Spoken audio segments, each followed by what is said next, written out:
Each piece tells a story, each dent a scar.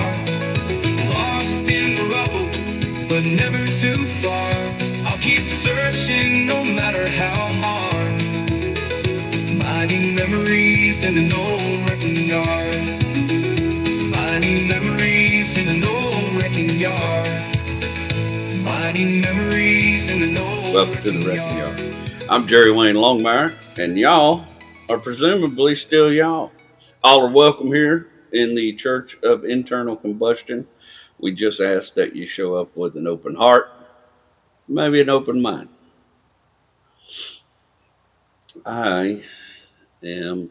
Today's Friday here in the Wrecking Yard studio. I am getting this filmed and the last of my stuff done before I get on an airplane in the morning and head to Louisville, Kentucky. I always have a good time in that town. I really enjoy Louisville. I'll tell, man, if I remember, I'll tell y'all a little story about the last time I was in Louisville. If I can get away, I'll do my best to tell everything about it I can. But yes, I love going to Louisville. Really, anywhere that has any kind of Appalachian influence, those are going to be my favorite places. I've been parts of Tennessee and North Carolina and Pennsylvania, even the northern part of Arkansas and stuff that has a deeply Appalachian influence, and it's just my type of people.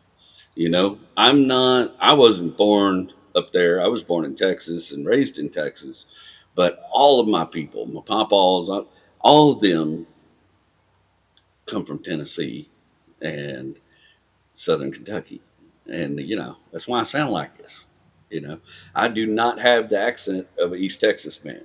I do not pronounce words the same way as most East Texas men. It's a little different, Mine's a little muddled. It's a little mixed up with these people I come from. So whether or not I was born there or not, I definitely have an Appalachian soul and heart. And I was raised with those kind of traditions and the food traditions and some of the cultural pronunciations and really the approach to family. It's just all like, it's just part of who I am, even though I did not get the benefit of being raised and steeped in it on site, But I always enjoy it when I go. One of the first times I went to Kentucky, my good buddy Slade Ham, he goes, "I'm so excited that I'm the one that's bringing your voice home." And that's what it felt like. It was kind of cool, like just to meet all these people that kind of talk like me, It's nice. I enjoy performing comedy when my voice is not the novelty of it. I can't really control this. I sound like this. And I know some people just laugh. Some people come out my shows and they just laugh and laugh and laugh because look at that guy, look at why he said that. I know, I get that. And I understand it's been some part of a measure of my success. I get that. I'm not crying about it or pissing and moaning about it. But it's really fun to do stand-up comedy where my voice is not the novelty, where people are just listening to the words I say and the stories I tell and hanging on to that, not just laughing because, oh, he said Patna funny, or whatever. So I'm really excited about Louisville. This is Louisville's. It's one of my favorite places to go, and also one of my guilty like fast food pleasures. I don't eat a lot of fast food. I know I'm still a big old boy, but I do not eat a lot of fast food anymore. But I do have to when I'm on the road. But I look for little dives and little places that appeal to the inner me. But one of my favorite places in this country is called Lee's Fried Chicken. Now they're all over Oklahoma and they're all over places. And you may know that I don't know that I know that whole story. I believe what I heard was that Lee was Colonel Sanders' nephew, and he took the original recipe and kept making it the same way after KFC changed their recipe. I don't know what he did, but KFC, they lost me a long time ago. I don't know. You know what used to piss me off about KFC? We would try to go to the KFC by my house all the time and get there at like 8 o'clock at night, and they'd be like, "We're out of chicken." How can you? That's all you do. That's all. It's not like you're making hamburgers in there. How can you be out of chicken? You're a chicken place. But yeah, man, I think KFC changed their. I think they changed their formula or something sometime because their chicken just did not do it for me anymore. It is doing it. If I get fast food here in Houston that's like chicken, usually go Popeyes, and I don't even like Popeyes that much, but it's better than KFC down here. Used to be a bunch of places called Churches, and that was pretty damn good chicken, but you don't see too many of the Churches chicken left. Not around where I live, anyways. But Lee's fried chicken. Now that's look when you buy fried chicken in a paper sack, and it turns the paper sack into a translucent grease lens. Like you could shoot a movie. One day I'm gonna film a whole movie through a Lee's fried chicken sack. And it's gonna be like one of those weird spaghetti westerns with the weird filters. Just this is my chicken fried western. Dun, dun, dun, dun. Maybe I'll just recycle like an old Elmer Lee book or something, you know. And yeah, that'd be cool, right? The chicken fried spaghetti western. Yes, I'm looking forward to my Lee's fried chicken, man. I'm looking forward to that. I go to this one particular Lee's in Louisville that's kind of off in the hood, and it's my favorite one to go to, and it's good. In fact, oh yeah, I went the last time I was there. Time before that, me and Slade went and got some from there. Went and sat on a picnic table at the back of a park and watched some grown ass men argue about a softball game and eat our fried chicken. It was a good ass. I always have good ass days in Louisville. Before I get to rattling on too much, why don't let's thank our sponsors for bringing the Wrecking Yard podcast to fruition today. I'm so proud to partner with these guys. Um, Pulliam Training Stables, Daniel Pulliam. You've heard me talk about him. He's got a beautiful horse training stables. It's family owned and operated. He's owned and operated decades of experience training horses and instructing riders, and they offer lessons all age, private one-on-one lessons, no groups. That's right up my alley. I like private one-on-one lessons. That's my type of shit. Um, and they have custom lesson programs for children and adults with disabilities. And I've mentioned before how much of a fan I am of people using equine therapy to help people with disabilities and PTSD and all kinds of stuff like that. Even though they don't specifically list PTSD, I have a feeling the type of people that these folks are, they probably do that too. So just reach out to them. And the best way to get a hold of them is go to it's right there on their logo, thetrainedhorse.com. If you go to thetrainedhorse.com, thetrainedhorse.com, and they're in South California. They're kind of South California. Actually, it's Redlands, California, which is just a little bit east of Los Angeles, you know. And I hope you guys also. I hope you guys are doing okay with the fires and stuff. I don't know California's geography that well, so I don't know if y'all are in the danger path. But it seems to me everything around LA is a little scary, especially if you got horses and stuff you got to worry about too. Uh, but they offer horse training for all horses, all levels and ages. If this is something you're interested in, I've had enjoyed working with Daniel. He's good people, man. Reach out to him, talk to him. Also, our very good friends. We're going to talk about them today. Our good friends at the Everyone Racers podcast. It's a podcast about all forms of endurance racing, from amateur to whatever. They cover it all, man. They do a segment on there. I've talked about it before, the Racing Junk, where they have their own little website built in where people are selling race cars and all. There's some neat stuff on there. I love to just peruse and dig around and fantasize about what I might or might not build. I also love listening to their show. They showcase some stuff from Racing Junk every time they do the show.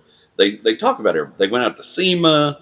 They cover just about everything motorsport and automotive related you can think of. I'm a big fan of the podcast. I think you should check it out. Everyone Racers podcast, and you can find them on the Spotify's and I think they're even they're everywhere. Fine podcasts are found. If you can find the Wrecking Yard there, by God, I bet you could probably find Everyone Racers podcast there. Check them out. All right, that's our sponsors. Yeah. It's a lovely Friday here at the Rec Yard Studios. It's not too bad temperature wise. Was it say? Yeah, what was it 55? It's not too bad here in the shop. It's a little cooler outside, but the sun is shining. It's most of our snow. We got snow in Houston, Texas. Most of our snow. We'll talk about that a little more later. Most of our snow has melted. We still got a little bit on the north facing part of my roof, but that's about it. Most of it's gone. I am, like I told you, I'm really excited about going to Louisville. And, oh, excuse me, been having a little bit of an allergy attack the last few days. I think that storm blew in something.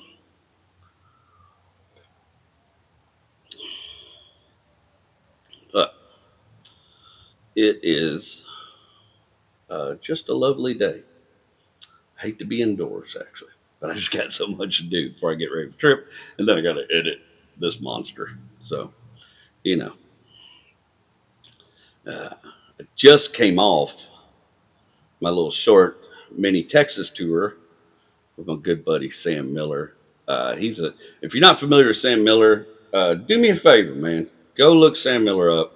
He's a comedian out of Olympia, Washington.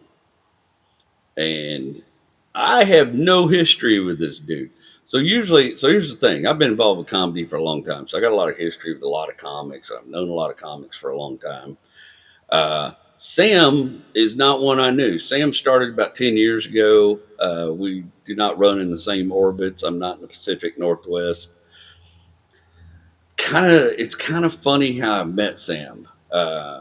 I I was somewhere on a trip. It's been about a year ago. I think I was coming back from a corporate gig, and I had one of my favorite movies is Walk the Line, the Johnny Cash biopic. I enjoyed it a lot. I thought Joaquin Phoenix, and I can't remember her name. Pretty little old thing. Oh, what is that gal's name?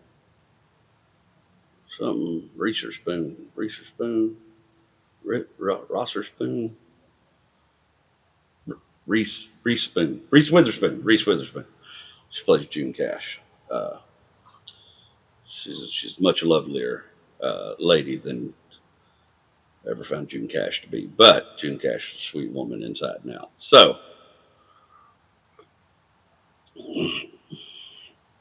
that's neither here nor there. But I was watching that movie, and in that movie, and it's also I actually have that in my book pile here, my Johnny Cash biography. He tells the stories in the book too, but he tells a story. But in the movie, he's like talking to his dad, and he's like, man, I wrote Johnny. He said Johnny Cash said I heard this Bob Dylan song, and I was so enthralled with it that I wrote Bob Dylan a letter on a paper sack on an airplane, and that was just sort of rolling around in my head. And I had seen one of Sam Miller's clips, and it just made me. The thing about being a stand-up comic, if you do this job long enough, you do get a little jaded. It's impossible not to. You go to too many open. I ran an open mic for a long time. You go to too many open mics, you see too much bad comedy, and then you even see a lot of bad comedy out of the pros. You know, and I'm not here to say anything about anybody, but there's a lot of guys phoning it in. There's a lot of guys that probably should have got out of the business years ago, but they just don't know what else to do. You know. So it's rare that I see a stand-up comedian that makes me laugh, like really just cut loose and laugh, like the old days of when I used to just watch stand-up comic before I was a actual comic myself. It's even rarer to find it in. Sorry, I've been having a little trouble with my hearing aids. It's even rarer to find it in video form because I think video clips ruin comedy. There's a reason I do not post a lot of my stand up, and it's because I just think I think short form videos. I don't think they're helping stand up comedy. stand-up comedy is a dance. You need to be there for the whole thing. You need to understand the context of what's being said. Unless it's like a one-liner comic like Andy Huggins, yeah, you can pick any 20 seconds out of Andy Huggins show and probably laugh at it, like most one-liner comics. But in order to get the full grasp of most of what is done in stand-up comedy today, you need to see it live. Live stand up is a different monster. It's a symbiotic relationship between the performer and the audience and the venue and the lighting and the sound, and there's all these factors that can affect it, and there's all these things that you can never catch on video in proper context to really do it justice. One of the big trends right now, because, and I'm not bashing the guy at all, so please don't take it that way. I'm really not. There's enough flowers for everybody. There's enough room at the table for everybody. But Matt Rife got very, very famous by posting a lot of crowd work clips, and they blew up and they took off. And he's a cute kid, and the girls like him, or they did. But that's how he made his bones, and it was very apparent, very clear. But he's also put in a lot of work. He's been doing it a while. The problem is, a lot of young comics saw this and they saw this opportunity. And so what you're seeing now is every open mic you go to, every comedy showcase you go to, there's 15 cameras set up in the back of the room. Every comic that's got 5 minutes and can afford a camera has a camera set up in the back of the room. And they're all trying to do as much crowd work as possible, trying to get those crowd work clip. We start calling it clip hunting. They're clip hunting. They're just doing but the problem is, when you have a crowd that has sat through 12 comics and got punched in the face by all these comics who are not that good at crowd work yet, it ruins the crowd. It ruins their experience. It just really, it's not beneficial. You know, there's some shows that are crowd work themed. Yeah, I get it, but that's fine. But this constant clip hunting, but you can't tell the guys not to do it. Everybody's trying to get ahead in this business. This is one of the most solitary. Comedy is so solitary and predatory in its very nature. We are all sharks. We're all trying to get the same job. And it's, it breeds some fierce competition. You can't tell guys, hey, don't go clip hunting, because what right do you have to tell anybody not to try to make their bones on the internet and get off a little faster, But that's why I tried to just do a lot of original content like truck astrology and stuff. Ideas that I came up with that are not stand-up comedy, but also show off my comedic ability. Comedy's very solitary. It's very lonely. I told you, so I'd seen this. So it's really rare for me to see a video of a comic and just be like, holy crap, that's hilarious. If you ever see me share a stand-up comedian's clip on my page, then know I actually laughed my balls off at it, because it's just so rare for me. There's a couple people out there I like right now. There's a gal named Blair Sochi that I think is really funny. She makes me laugh. Yeah, I guess it's just her and Sam. No, I mean, there's lots of people out there, but I saw one of Sam Miller's clips about a year ago, and I'm telling you, I laughed so damn hard. And it wasn't even his big viral clip. It was a clip. Sam has a checkered past with drug addiction and all that stuff. He's been clean, sober for a long time, and he's worked in recovery centers. He's helped people out. He does all kind of show for Narcotics Anonymous. He is a positive beam of light in this world. He's a really good human being who has worked very hard to overcome a really rough start. But one of his clips, I saw it like a year ago, and he was talking about it. He said, I'm gonna totally ruin this. No, I'm not. He just said, he said, man, one day, he said, I got a problem with drinking.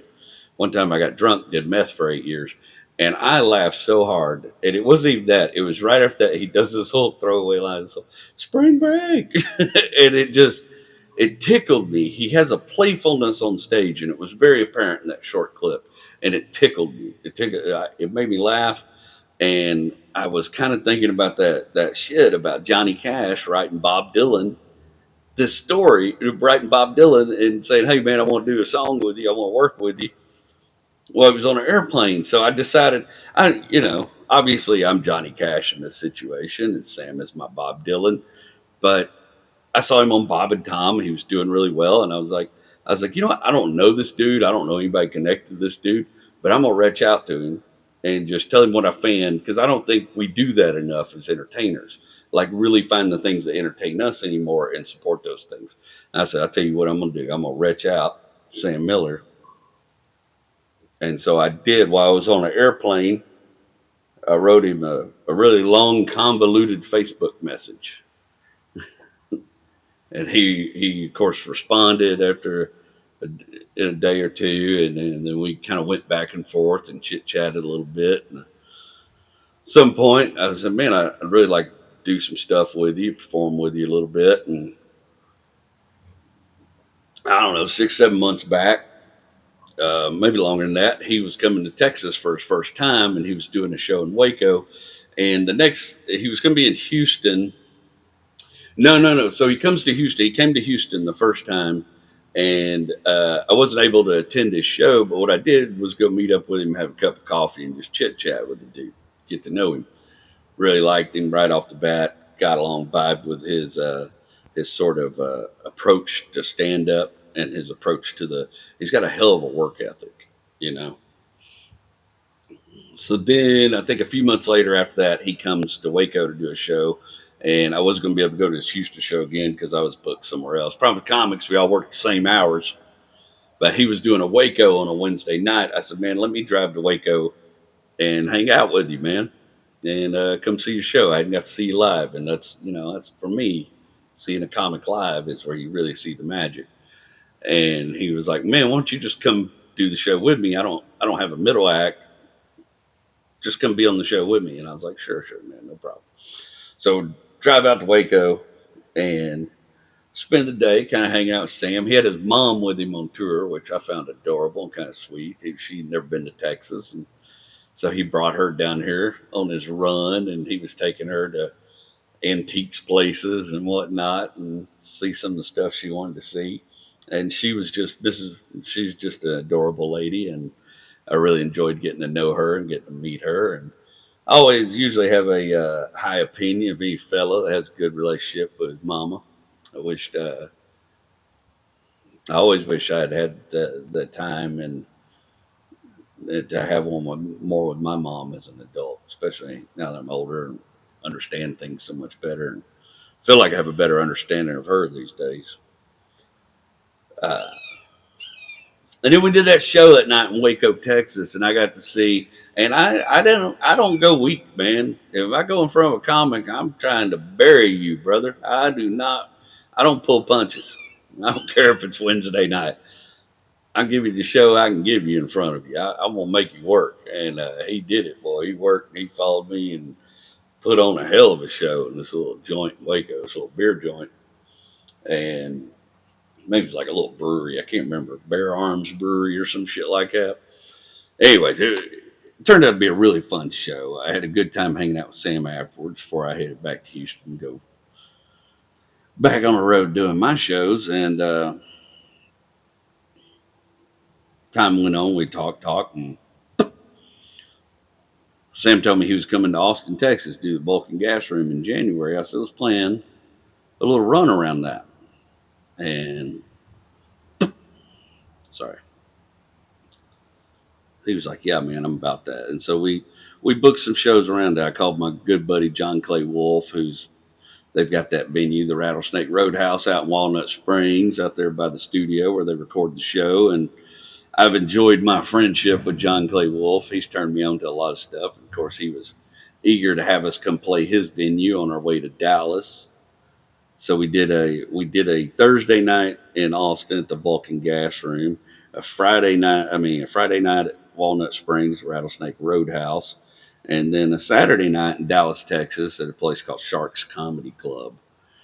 And it was kind of a, like test the waters. We've been throwing around this idea of touring together, and we want to bring in a third, and we've spoken to him. He's a good friend of mine. Y'all might be familiar with him. If you're not, you should definitely check him out too. He's a dude named Rodney Norman. If you've listened to the podcast for any length of time, you've heard me talk about Rodney Norman. I've known him about 20 years. Really excellent comedian, excellent human being. Boy, I just used a lot of ums. I find that the thing I like about the three of us together is we're very positive people. We're not using comedy as a negative. We're not, our comedy's not attacking really anything. We're all just trying to bring a little light in the world through a little self deprecation and understanding. And I feel like we're a good mix, you know? It's kind of a weird dichotomy because Sam Miller's, he's younger than me and he's this big old boy that did all this rough stuff, and now he's clean and sober. And then you got me, who I've certainly got my own checkered past. We're going to talk a little bit about it at the end of this episode, but also have kind of morphed into a family man and a little bit of a level head on my shoulders, approaching my middle age. I feel like with some dignity. And then you got Rodney Norman, who's he's just a little bit older than me, and he's gone through a ton of stuff. He's a Mormon dude. He's one of the most positive human beings I've ever interacted with. Everybody that interacts with him hands on will walk away a different person, because I shouldn't say hands on. He's not touching people. I mean, anybody that interacts with Rodney face to face and gets to know this guy will walk away a different person. He's just that good of a human being. I feel like we're a fun spectrum to bring to one show. I envision this show where we all do an equal amount of time, and we mix it up, and then we all get on stage together at the end, sort of like the Blue Collar Comedy Tour, and chop it up with each other a little bit. And I think it's going to be a lot of fun. I don't want it to be the Blue Collar Comedy Tour. We're not those type of dudes. But I did like their approach to what they did there. And aside from the Kings of Comedy and the Latin Kings of Comedy, not too many people have done it very successfully since then, in the way that Jeff Foxworthy put all that together and pulled it off. And so I'm hoping that we can create a thing like that, a thing for like-minded souls to come, current addicts, past addicts, never been addicts, people that are just looking for the good in life, people that are tired of hearing about the pot. We're not political. People that are tired of that they just want to hear about life. They want to hear about life from people who seem to enjoy their life. And I feel like the three of us enjoy our life. I also really like the idea of doing a tour with two other dads and husbands, dudes that take their marriage seriously, dudes that take their fatherhood seriously, dudes that I heard somebody say the other day, one of these days, your kids are going to discover who you are outside of you just being their parent. And you got to decide what that's going to look like. And I've given my kids a map of what that's going to look like. I've written it and said it. And I want to do this big tour with these two guys that I'm really proud to know them, but also proud to do the work that we're going to do. Work I can be proud of when we're done. Something that when we're done, there's a finished product. Say, I'm glad I did this. I'm very excited. Very excited. Rodney has jumped on board with it. We are working on the first. We're going to do 3 dates to begin with, but I think the first date we're going to try to do is Pacific Northwest. I think the next date might be Salt Lake City. And then we're going to do something down south. Whether that's going to be in Texas or if I'm going to move that over, I don't know. I don't know yet. Got to find the right venue. But we're going to do 3 of these, spread them out, test the waters. We're all comics working for a living, so we're going to have to do these things a little spread out in the beginning, like we'll do Pacific Northwest, but that'll also allow me to run around Washington and do some other shows. And Rodney could also do the same thing, and of course Sam could do the same thing. And we can do Salt Lake City, and then of course, like, somebody can go to Boise. There's places that we can go around there and do shows to help support the tour and, of course, our own income.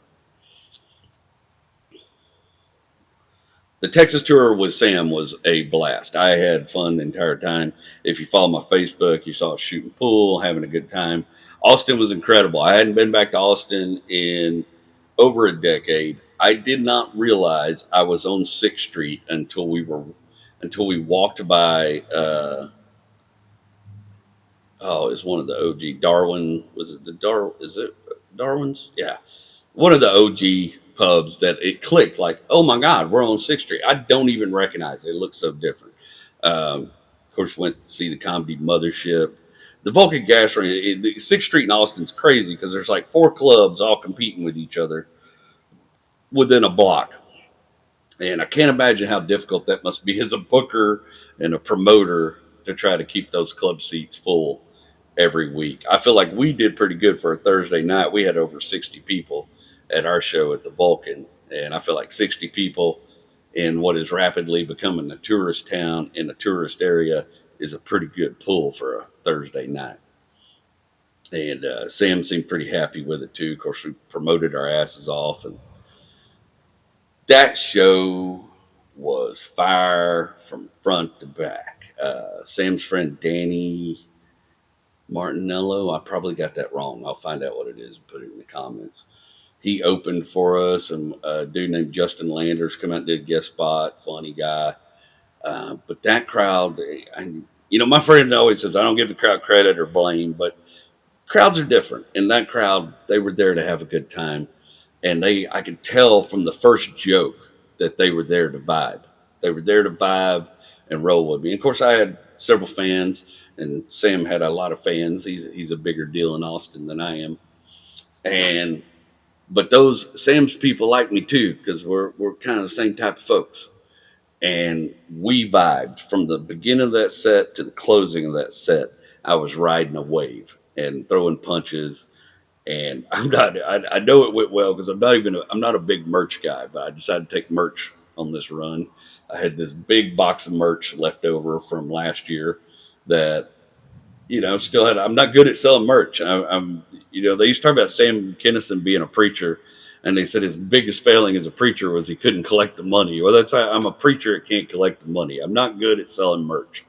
I don't like asking people for more money after they've already bought tickets to come see a show.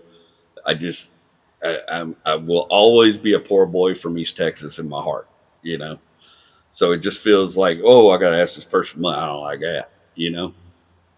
But I sold out of merch nearly in Austin. I mean, I just hand over fist, and met some cool comics and some cool people local. And the lady at the Vulcan Gas Room asked me to come back myself and do a show. So I'm really excited about that. So I'll be going back to Austin at some point this year. But it was just a fantastic evening. Sam, of course, got up there and just rock and rolled. I am just such a fan of what he does on stage. That first clip notwithstanding, his live show is absolutely magical. Do yourself a favor. If you're in an area where he's performing, don't matter if I'm on the show or not, go see some Sam Miller. Go do a deep dive in his video clips. The man's just funny. He's just got to wait. Some people just got the thing, and Sam's got the thing. Rodney's got the thing. That's why I like Rodney. Uh, Sam is completely comfortable on stage, and I'm always a fan to see that a comic who has command of the room and knows how to work that room, and he does an excellent job. I had such a good time working with him in Austin. Big shout out to is it Tommy Rogers from the Cannabis and Shroom Society, who came out to visit me. I think we're going to be working together very soon on a specialty show, if you will. He certainly expressed some interest in it, but he also brought me a little care package. And buddy, I love care packages, and their care package I've been enjoying the whole week. They brought me and Tommy. That was my first experience with Yeti mushrooms. Just about squeegeed my third eye right off on the first ride. That was big fan, big fan. Cannabis Shroom Society, Tommy Rogers. Thank you for coming out. That care package was Chef's Kiss. Made the rest of the tour very enjoyable, and also the come home and relaxation from the tour. I've enjoyed quite a bit. I sat out there and enjoyed some of that care package while I watched the snow fall in my backyard. It was a pretty freaking magical moment.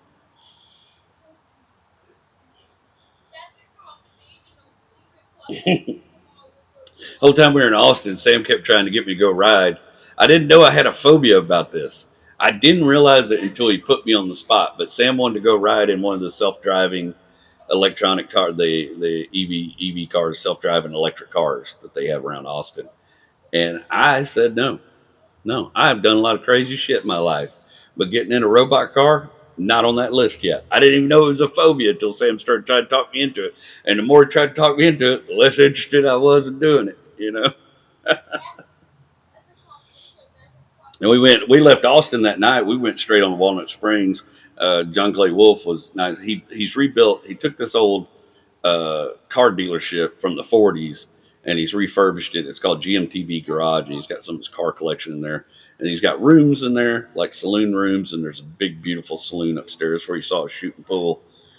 And he was nice to just let us stay there a couple nights. So we just drove on to Walnut Springs, so we didn't have to get a room in Austin, and hung out in Walnut Springs at night.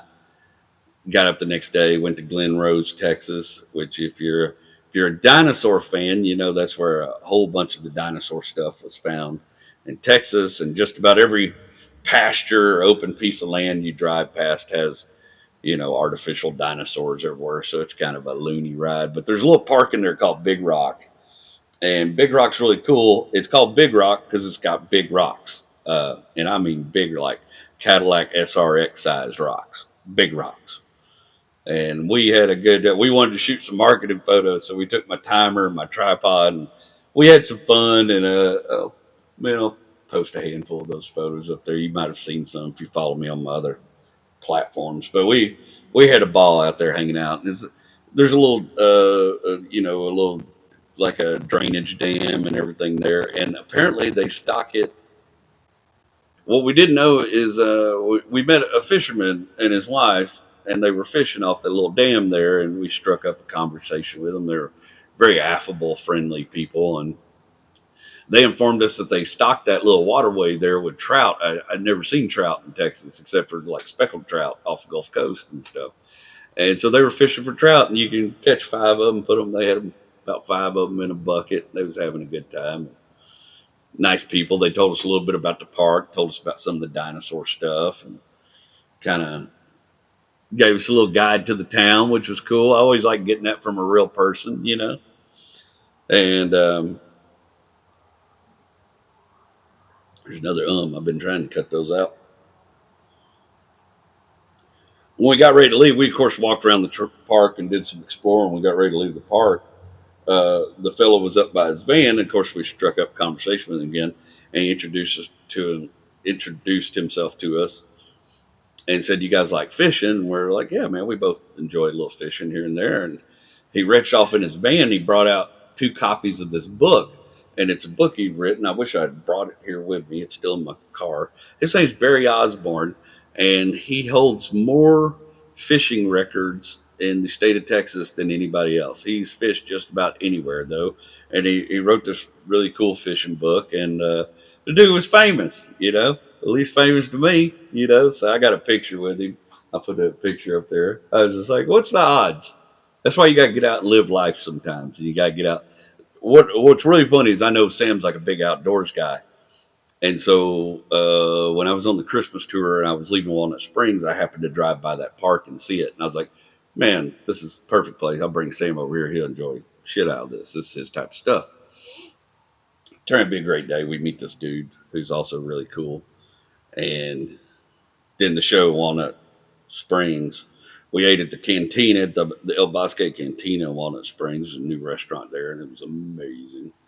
I had ribeye carne asada, which was tremendous. And then the owner came over when he found out we were the comedians doing a show across the street and comped our meal. So we just tipped the shit out of the waitresses and enjoyed a free meal thanks to the owner of El Bosque Cantina, which was really, really nice. Mr. Felipe is a nice guy and really appreciated that. But the food, out of this world. If you find yourself in the area, it's worth a stop for sure. Ooh, got a little itch back there. What was that? In there. Yeah. All right, fixed it.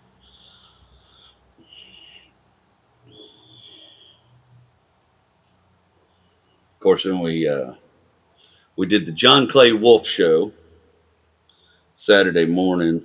And Sam got to talk to.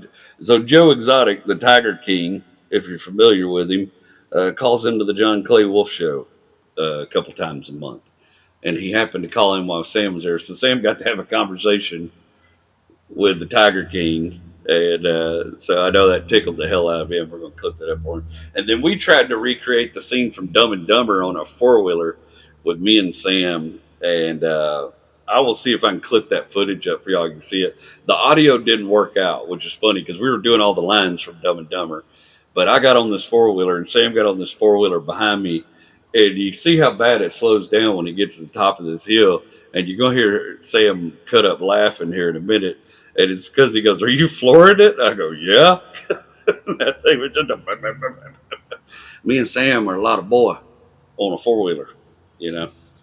Combined, I know he's 300 something. I'm sitting right at, that's 600 pounds on a four-wheeler. You know what I mean? That's a struggle for the, Sam is a big dude, man. And I don't, it's not like to me, it's not like I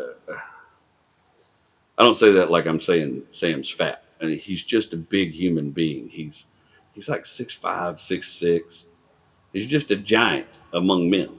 He's a big old dude. So big that he screwed up the gas mileage in the Mazda. I was like, what the hell? Why am I going through so much fuel? I thought something was wrong with my car. And then it dawned on me that I had doubled the loading capacity. We left Austin. I had to get fuel all of a sudden. I was like, what the hell, man? I used to drive all across Texas in this car. But then I noticed I was having to drive it like I was driving a truck with a trailer. I was having to let that clutch out real slow and ease off the start. And I was like, damn, in the future, the tour probably will not be happening in the Mazda 3. We'll have to find us a much more suitable vehicle. Uh,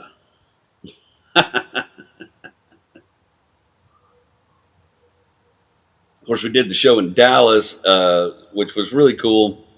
And I was ready to go home. I don't, when I'm that close to my family, I can get home. I'm a get home kind of guy. So Sam was like, man, give me a hug before you go on stage. And I'll call you when I get to Washington. You can just haul ass as soon as your set's done. So I didn't get to watch Sam live. I did stick around and watch like his first 5 minutes. But it was a good tour, good little Texas tour. And, then I got my little car and headed out of Dallas. And that's right when the front was coming through Dallas. And on the bridges were iced up when I was leaving Dallas that night. So I got to drive the Mazda in a little black ice. And that was, let me just tell you, that was 2 tons of fun because I love that kind of anxiety, but pretty uneventful drive home. I got home about 12:30, 1 o'clock. Time to have a drink or two with Mama and tell her about the tour and have a little chill out time at home, soak up home. Yeah, it was a good run. It's a good run. I'm really happy about it. I'm really excited about the future of our tour. I don't know what we're going to call it. We need to come up with a good name. Right now, all I got is weird old white dudes. So I need something a little snappier than that. The non-problematic white guys. I don't know. Something. We need a hook. We're going to have to find out what that is. But I'm really excited about doing that tour. And man, we are getting down to the. I don't know if it's the bottom of the hour or the top of the hour. I never knew what that means. I just like to say it makes me feel fancy. We're at the top of the hour. Top of the hour is probably the beginning of the hour. Bottom of the hour is probably the back of the hour. That would make more sense. We're at the bottom of the hour, and we're going to do one of my new favorite segments here. Yeah, I like them all because I wrote them. But we are going to do a little segment that I like to call Phone Papaw.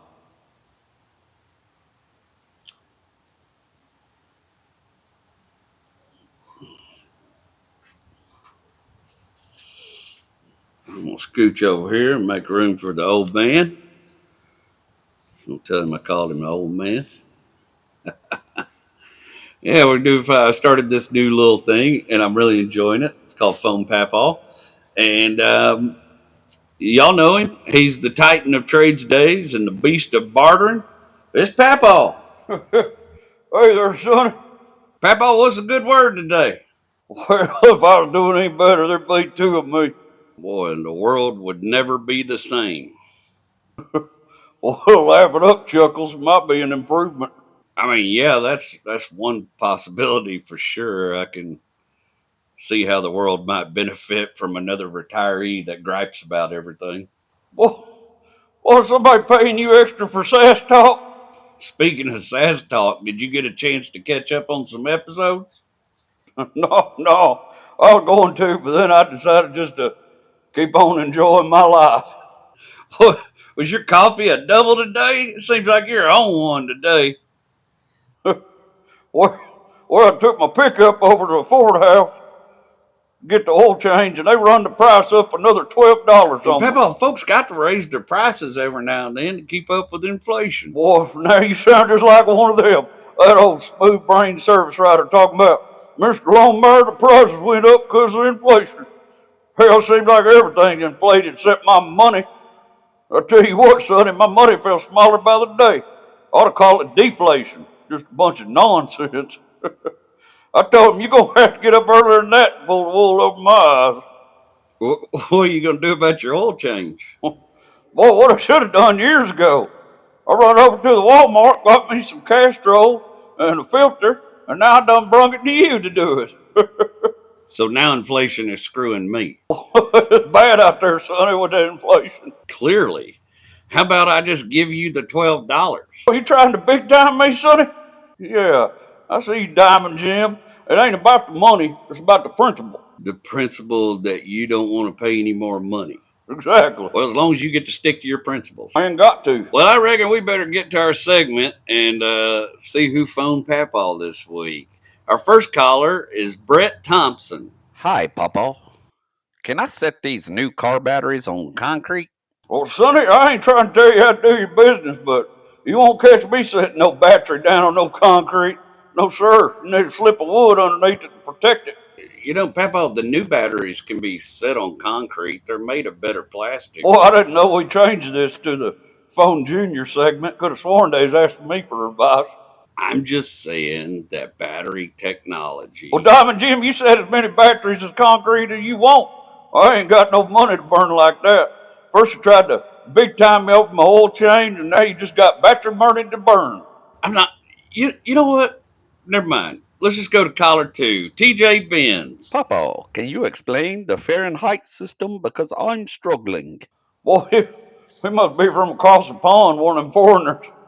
All I learned from my world travels that when it comes to Fahrenheit and Celsius, at 0 you can't find your picker through your overalls, and at 100 it's trying to climb down your leg in both of them. That okay with you, Professor? You know, no notes. I can't argue with none of that. All right. Caller 3 is Dean Zavik, and he asks, Papaw, has Mimo ever caught you looking at another woman, and what did she do about it? Oh, Sonny. Oh, I'm a faithful man. I ain't looked at another woman since 1942. No, sir. Now your Mimo found a very tasteful photograph that I had of Sophia Loren from my Army days. And to be honest, I ain't sure where she put it. I'd kind of like to have that one back. Sophia Loren, you sly old dog, you. All right now, Sonny. Let's hush all that up before she takes the Sears catalog away, too. Wait, Sears went out of business. How do you have their catalog? How about you don't worry about what I got? All right. You got plans for the evening? Yeah, I got to get in bed early tonight. There's heavy trash tomorrow, and I got to get out there before my neighbor Jaime gets all the good stuff. I think you mean Jaime. There ain't no H in it. He's hard to understand, but his truck door has a sign that reads Jaime's Handyman Services. You know, he told me a lady in Longview paid him $500 to hang some pictures. If your Mimo did that, I'm liable to wring her and Jaime's neck. You know, not everybody's handy, Papaw. What's that, Sonny? I said not everyone is good with tools, Papaw. Boy, it don't take the tools to hang a picture. All you got to know is how to look at a wall and see where you want the picture, boy. Boy, sometimes I think this world might be past saving. All right. Well, that's a wrap for Phone Papaw. Boy, I'll see you next week or tomorrow if I find something good and I need to hide it from your daddy. Yeah, you gonna be getting me in trouble with the old man. Papaw, everybody. One of the things I decided to start doing here on the podcast is recounting some of my adventures a little bit. It's the Wrecking Yard road trip theme, except they're not always going to be comedy adventures. Sometimes they're going to be other exploits. I do other stuff. And if you're a faithful listener of the podcast, then some time back last year, back in November, uh, from the Everyone Racers podcast, Mr. Christian Mental Ward invited me out to a weekend of amateur endurance racing for the 24 hours of Lemons at the MSR facility in Angleton, Texas. First off, MSR facility, beautiful track. Maybe my second or third time there, but really it's kind of far from me, but I did really enjoy it. I enjoy their facilities. I expected to have a good time. I did. I've rarely had a bad time at any racetrack or motorsport event outside of a nefarious Frito pie someone sold me in the 90s at Lone Star Speedway in Kilgore, Texas. Even then, the racing was still good. I could hear it from the bathroom. It was pretty good stuff. I like racing.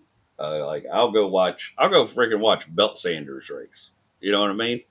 Like, if you tell me, hey man, this might not be your thing, but we're racing lawnmowers over here. I'm probably gonna go watch you race lawnmowers. I've even watched sailboats race. My brother races sailboats. I've gone and watched sailboats race. Now, I will say I do prefer some internal combustion with my racing, but it's not a necessity. But I do lean more towards motorsport than I do other forms of racing. But bro, if you want to race doodle bugs, pill bugs, I'll be there. I'll probably bet on it. I bet I could pick a winning pill bug out. I bet I could look. I've played enough pill bugs growing up, little doodle bugs, ones that curl up in a little ball, look like an armadillo kind of. I bet I could pick the winning pill bug.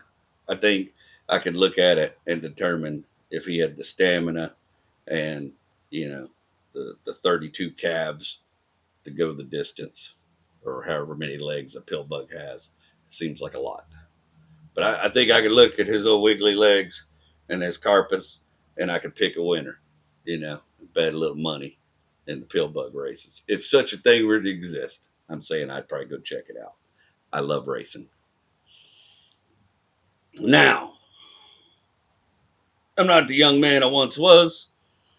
47 years of age, my everyday carry for a weekend at the racetrack is a smidge different than it was in my 20s. Gone are the days of, beer money in one pocket, bail money in my sock, and a big lighter, maybe a pack of Camels. Today's Tom Sawyer needs a couple extra strength Tylenols, bottled water money, contacts lens case, my eyeglasses in case my contacts get messed up, some good quality earplugs so I can preserve the handful of stereocilia I have left after years of loud garages, chemical plants, refineries, nuke facilities, firearms, and loud music. So I got hearing aids now. I've blown my 4K frequency completely out. I had none of it. It's wild the things that I hear now that I have not heard in a long time. Uh, Animals in the leaves. We got a lot of leaves around my house, and I can hear when I sit on the porch and write, I can hear the bugs jacking around the leaves. I can hear them crawling under the leaves. I can hear them flitting about through the leaves. It's interesting, the stuff you didn't realize you were missing. And some stuff you wish you were missing, but I'll let that be. It's been wild here. Uh,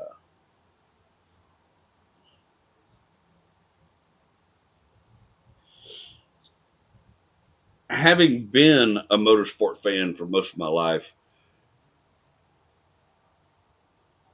it's a rarity to me to be exposed to a new series of racing, much less an entirely different approach to racing. Yeah, that's what I found at MSR Houston. I didn't know anything about lemons racing. I didn't know anything. I knew a little bit about amateur endurance racing, but I didn't know about what lemons was. And I perused the lemons rules the night before, hoping to glean enough information to understand what I was about to witness.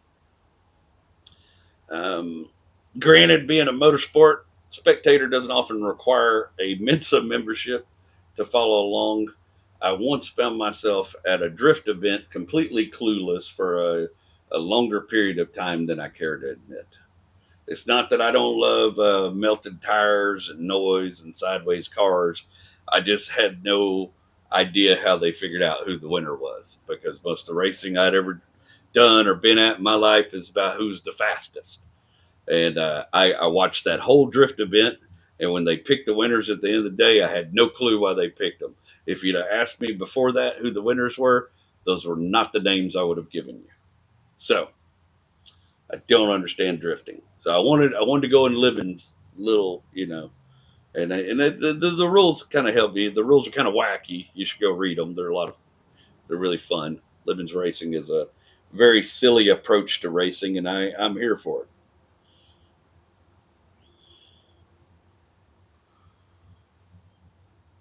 When I got there, I made my way to the Paddocks to the Skinny Coyote racing team where Christian had directed me. So a lot of the amateur endurance drivers, what I found out is that once you buy a license within the class and you have your approved safety gear, you can drive for other people, and other people can list you as a team member. And so you can go, like Christian went to this one event, and then he drove for 2 or 3 different teams throughout the event. So he gets to drive a variety of cool cars, which is really neat. That appealed to me. Um, there's another somebody count them. So he was going to be driving for the Skinny Coyote team, who I got to meet all them. They were a delight. The man that owns the team, uh, I spent the entire weekend talking with him. I can't remember his name. I should have did some notes. But fantastic human being. And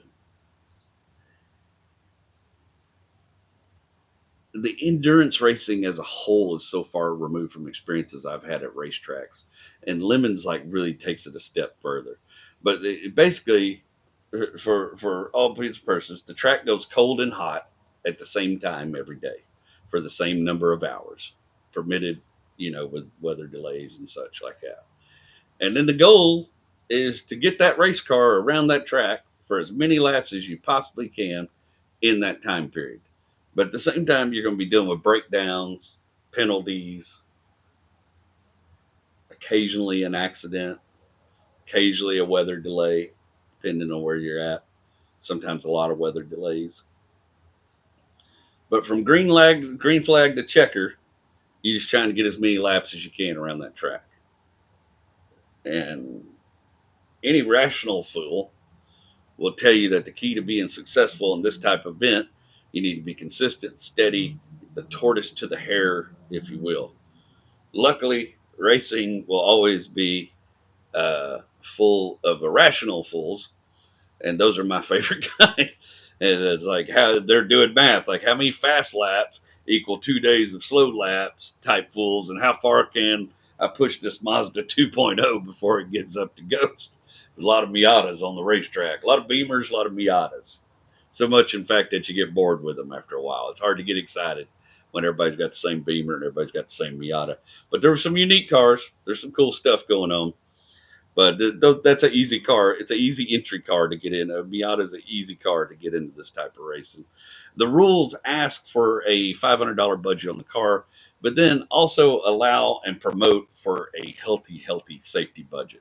Everyone involved with the organization seems to have safety foremost on the mind, and it's worth noting that the only 2 fatalities they've had since it began were both heart attacks. Just some dude out there living his best life in an amateur race car. And the old heart said, "You know what, buddy? We've done all we can for you." And Both times they told me the dude just, the person had to just sort of coasted to a stop. Nobody got hurt. That's the best you can ask for, you know. And it's easy enough to tell walking through the paddocks and watching some of these cars on the track to tell that these aren't all $500 cars. All right, there's guys. See, the thing is, if you have a dirt track racing team and that's your job, a $500 car to you of parts laying around your shop is not a $500 car to Jerry Wayne, who's going to have to go buy a car off Craigslist or Marketplace and then buy parts and do the work on it without any extras laying around. So you see what I'm saying, and get a little convoluted, but it's kind of like there's like this unspoken agreement. It's like, you guys that got way too much money in your cars, you're not going to win anything. We're not going to give you any prize money. We're not going to give you any of that. But you're welcome to come out here and compete as long as you act right on and off the track. And most folks seem happy to have them there. There was a team out there with this badass old K5 Blazer, and this booger was hot, baby. I know I got a picture of that. I'll put that up there. This booger was hot, boy. That thing make tracks, son. It was the fastest thing going around that track. I think they said on one of them straightaways they was hitting 120, 130 in that booger. I mean, it gets down. And they tell you, if you're a new driver, get out there, stay in your lane. Don't be trying to pass people you're not faster than there. Pass with some caution. Nobody's out there to get hurt. They really push the safety issue of it.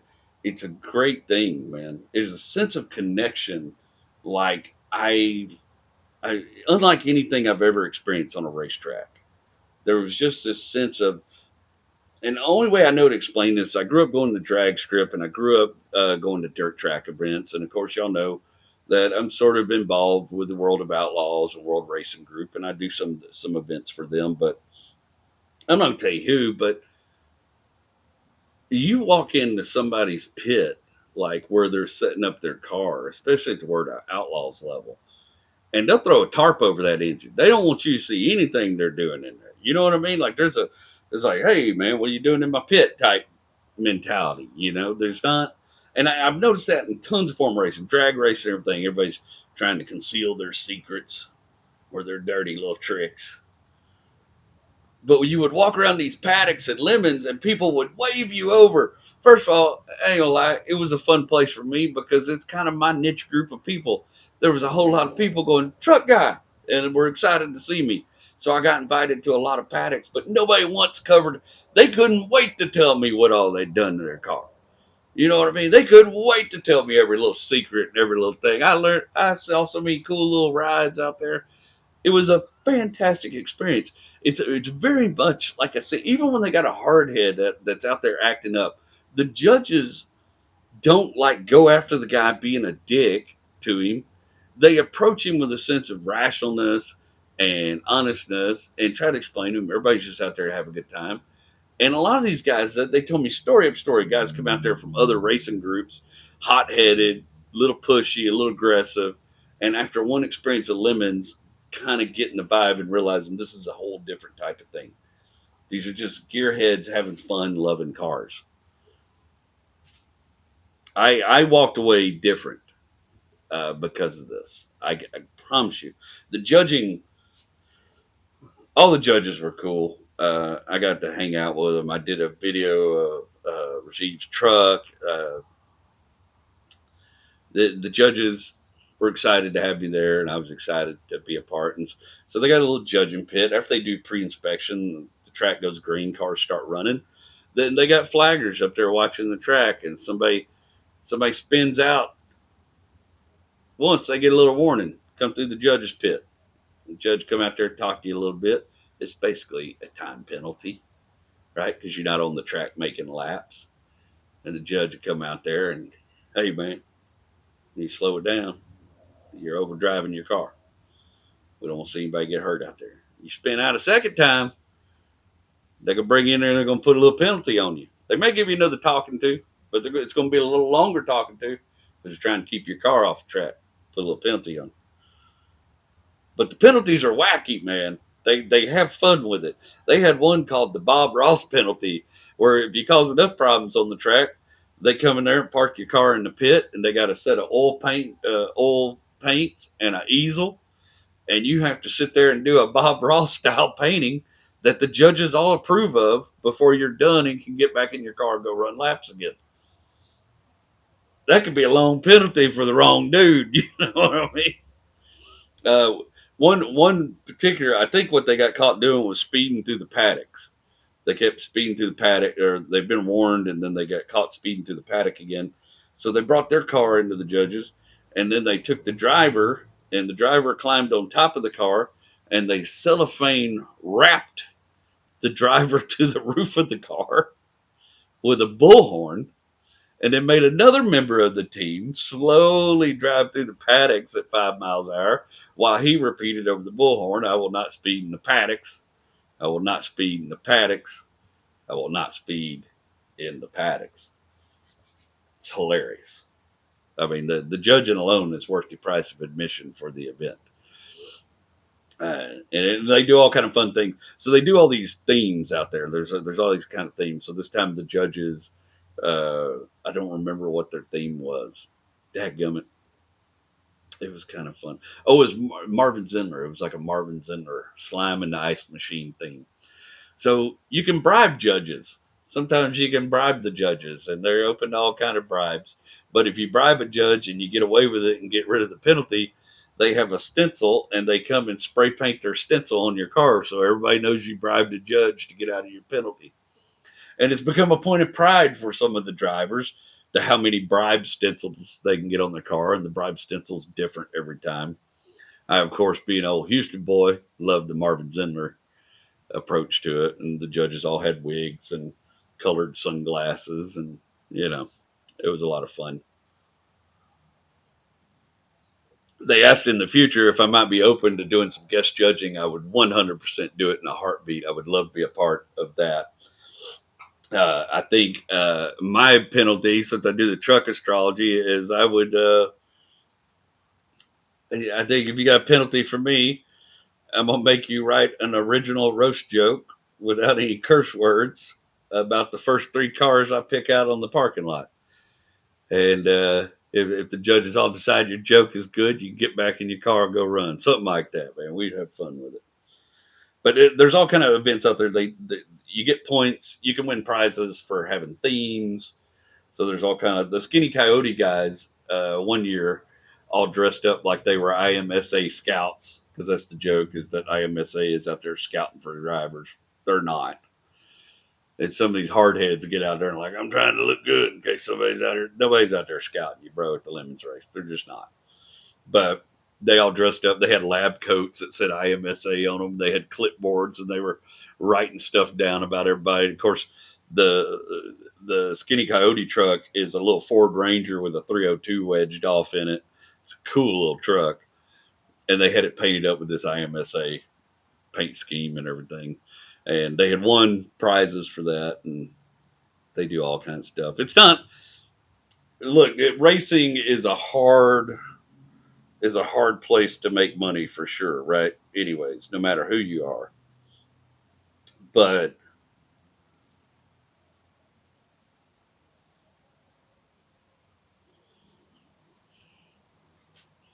that's not, the goal is not out there to make money. If you figure out what it costs to enter a team, what it costs to enter every driver, you're not going to make that money back. This is for people who are paying to play and having a good time doing it. This is not to make money, but they do all kind of stuff for charity. They raise money for all kind of stuff. It's a cool organization. One of my favorites. I'll tell you this before we get out of this. I walked away from this changed about motorsports. I will definitely be involved with Lemons in the future. I really, really want to go do a Lemons rally when I can find the time permitting in my schedule to go hook up with a team. I just want to be a part of the experience. It just seems like fun, and I think I could bring some humor to the situation. One of the teams out there called Team Sensory Assault, who are racing in the B class. Now, the B class is cars that are likely to finish. They were running a little Mazda Repo truck. And this little bugger, I mean, you see it, just rusty. I mean, it's just a rust bucket. Just a rust bucket. Got a little camper top on it, and in the back, because the rules say you have to have a steel case around your fuel cell, they used an old washing machine to house the fuel cell. So it just looks like some little old scrapper, right? They got a wing made out of some road signs and stuff. It just looks like a little old scrapper, somebody's Papaw little scrap machine running up and down the road. The thing is so rusty. It is the epitome of beautiful patina. It's perfect. And that little that little Mazda rotary, the little Wankel engine sounded so cool on that racetrack. And I just enjoyed watching them all day. I didn't end up getting to talk with those guys. I was really sad about that. I had to go before I got a chance to meet them. But I heard they did well, and they did get their checkered flag. And that was just the coolest little dirt. That little truck sparked my imagination. If I found out somebody selling that truck, I'd probably be tripping over myself to go buy it. That was just, it's got me kind of wanting me a little Mazda Repo truck. I'm gonna be honest with you.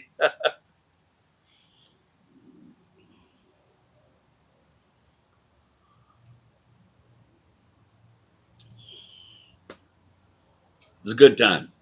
If you get a chance to go enjoy a Lemons event, man, I think you'd be a fool to pass it up, man.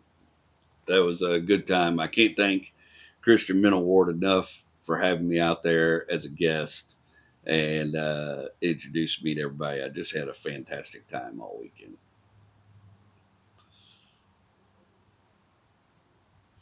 It was weird looking at it. I guess when I hear the word lemon, like lemon wasn't really a part of my vocabulary as far as cars when I was growing up. It just wasn't. I grew up in a wrecking yard. They were all lemons, or not. None of them were lemons. You know what I mean? We didn't have cars that you just gave up on. That wasn't. You just didn't. My dad could keep just about anything running. That's what he did.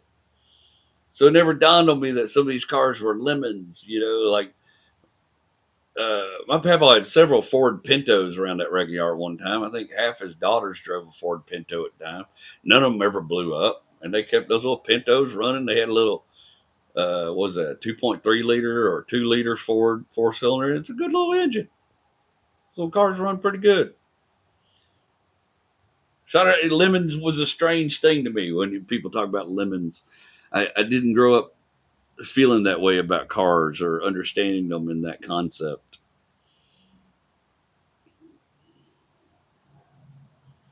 While I was writing this stuff, it got me thinking. I was I've got this idea for a truck I want to build, and the base model for what I want to do with the truck is I need a mid 60s C10, preferably a long bed fleet. It's got to be fleet bed, long bed. Maybe something that little 305 V6. Doesn't matter. I'm going to swap the engine out anyways when I do it. I've always liked those trucks. Mid 60s General Motors trucks are some of my favorites. Just as far as style, I just love the way they look. They're just cool looking pickups. My papa had a couple of them around the wrecking yard when I was growing up. There's one in particular that was my dad's for a long time. It was a 1965 C10, and it was a fleet side. It was a fleet side. I think it was a long bed. It was kind of blue and white, faded. I remember there was a big old hole in the bed, and it was done by somebody out at the wrecking yard with a forklift who had accidentally run a forklift into the side of it and gouged this big old tear in the side of the bed. And yeah, I tell you, my people weren't paint job people. They weren't body shop people. As long as it didn't hit the gas tank or tear up the frame, nobody cares. you know, just got a hole in the bed of the truck. My dad did drive that little pickup for a little while. I was very small. I think that might have been before the Charger. I was a little bitty old booger. I can remember my Papa Lomar had got me. one of those battery operated motorcycles to ride around. Not a Papaw, or maybe mom and dad just got it for me. A little battery operated motorcycle ride around that looked like a police motorcycle, kind of like the motorbikes on that TV show Chips. And I used to ride that little. I remember being a kid and being really proud of that thing, riding it up and down the driveway. It's when we still lived in a trailer house off the side of 42, in between Kilgore and Livers Chapel. A little piece of land there. We were the only house on that little piece of land at the time. Just had a little dirt driveway. And I can remember mom sitting out there and me riding around on my little electric police motorcycle, and dad would pull up in the driveway from work in that C10. At the time, my dad worked for WKM Valve, and he was a draftsman. He was a draftsman doing a lot of ISO drawings and stuff like that, and of course valve drawings. And worked hand in hand with R&D. He'd gone to college to be a draftsman. He didn't finish, but that had been his main approach.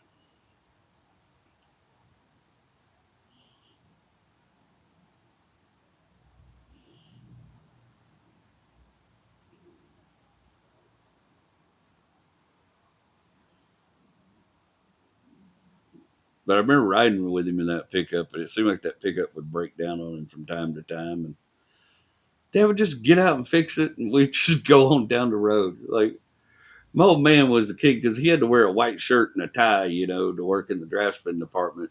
But my old man could get out there and work on a car and never get that white shirt dirty. You know what I mean? Like, he had learned over the years, driving lemons and beaters back and forth to work, how to tool on a car without getting dirty, how to pump gas without getting dirty, how to check the oil without getting dirty, how to add a quart without getting oil all over him. You ask me to do it, I'm gonna be coated in the crap. The old man had a way about him. he had trained himself.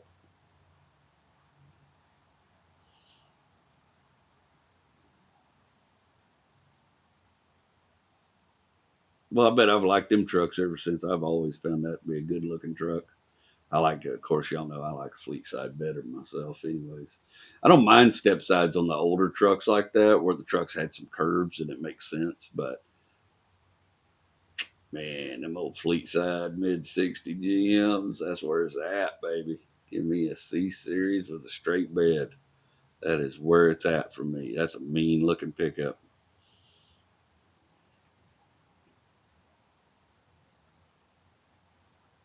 WKM Valve was off in Kilgore, had a little assembly and manufacturing plant. They're a valve manufacturer for the oil field. He had when it was a little cool, he had this WKM windbreaker he used to always wear. This dark blue windbreaker, had the little WKM logo on it.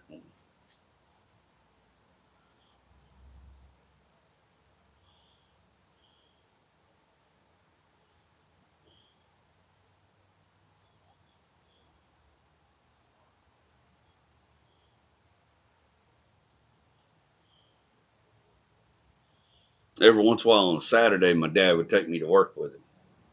I would hang out in his office and play with a pencil. I was always a drawing kid, drawing on a notepad. I still like to have a notepad handy just in case I need to doodle or draw something.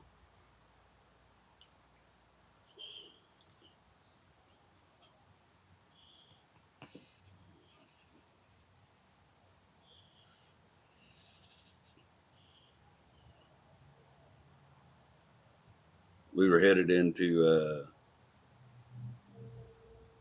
WKM one Saturday morning. I was going to go to work with Dad, go hang out with Dad. I was a little bitty booger, man. Little bitty old thing. I was sitting over there in that passenger seat, and we come up to the circle. I just remember this. We come up to the circle in Kilgore. There's a little circle there. We come up that circle, and all of a sudden there was a puff of, when Dad went to take off from the yield sign, there was a puff of flame and smoke out from under the hood. Dad, of course, oh shit, what the hell, And he jumped out of the truck I run around there and throwed open the hood of that truck. And when he did, flames just billowed out and smoke billowed out. And he yanked that windbreaker off and just whoop, whoop, whoop, whoop, just firefighted that flame right back down into the carburetor. I think it had spilled fuel, pipe fired, and popped some fuel out on the intake, caught the fuel on fire. Whoop, whoop, whoop, just put that windbreaker on there, burned a hole in his nice WKM windbreaker, burned all the lining out of it. But he put the fire out. Messed around with the carburetor, son. I don't know what he did. Did he hook up a fuel line? I don't know what he did. Messed around with the carburetor a little bit, cussed a little bit, stood back, slammed the hood, come back, fired the truck up, watered his windbreaker up in the seat. We went on to work, and that was the end of it. Didn't get brought up to my mom later in the day. Didn't get brought up again. I saw him out there working on the truck later that evening. Just, you have to understand what my impression of him was. I just thought he was the baddest of the bad. I didn't know if other people's dads jumped out and fought fires underneath the hood of trucks with their windbreaker, but I seen him do it. I was terrified. He just calm, cool, and collected, beat that fire out, got that old truck fired up, went on to work, did his job all day, watched his kid, drove home in that same unpredictable Sun 50, eats his dinner, and then goes out there and fixes the truck so it don't do that again. You know what I mean? Like, it's just a different. I talk about him a lot because of these lessons I learned from him in this manner, this can do approach to everything. This just, if I don't know how to do it, my little propane heater broke the other day. We had a little outdoor propane heater. I don't know anything about propane heaters. I don't know how propane heaters work other than there's some sort of flow of gas and some ignition. That's about, I mean, I know how fire works. Do I know the inner workings of propane heater? No, it's not my lane. I don't work on propane heaters. I don't work on a lot of gas type stuff. It's not my type of shit. But ours broke, and it was a fairly costly heater when we got it. We hadn't used it, but it got real damaged by the hurricane. Hurricane throwed it around the backyard and beat the piss out of it. And then the tornado came, and I thought I moved it to a better location and hit it better. And the tornado rooted it out and throwed it around the yard again and beat the piss out of it again. And then one day, some jackass was mowing the yard after a couple too many Modelos, and he accidentally ran over it with a lawnmower, and of course beat the piss out of it again. Lo and behold, I go to hook up our propane heater so we can enjoy it during last week's cold spell. Propane heater don't work. Every time I let out the you prime it, the pilot light to ignite it, and it would ignite fine, but when I'd let that switch off, it would shut off every time. You couldn't adjust the flame. But I got that thing my dad gave me that I'll just figure it out type shit. And so and of course we have a wonderful array of information at our fingertips these days, especially YouTube U. But I mean, it just went entertain, outdoor propane heater. What did I write? Pedestal outdoor propane heater won't stay lit after releasing pilot prime. And it immediately come up and said, test this, check this, and this. There's apparently a switch called a dip switch that if the thing turns over, it triggers and doesn't allow the gas to flow, so it'll shut the gas off and turn the heater off and not start a fire. And then there's another little thing called what the hell is it called? A thermocouple that works off the heat and operates a valve within the valve to allow the flow of gas. And I thought, well, damn, it's got to be one of these two things, right? And so, sure enough, I pulled the old parts off of it and kind of looked at how it was all assembled, and I tore it down and went to the Amazon. Of course, Amazon had a replacement for it. It wasn't exact. It was a universal type setup. And they got that out to me the next morning, and I sat out here and tinkered with it until I got that propane heater working. And it was one of those, excuse me. It's one of those things. It's like, in my job, what I do for a living is I work, but I don't always see results. A lot of times I put months and months of work into stuff and don't see results for a very long time. Take our book project, for instance. This is going to be 2 years of work before there's ever a book. It's not as easy as just writing some words down on a paper and oh, there's a book. It's not how it works at all. I'm finding out.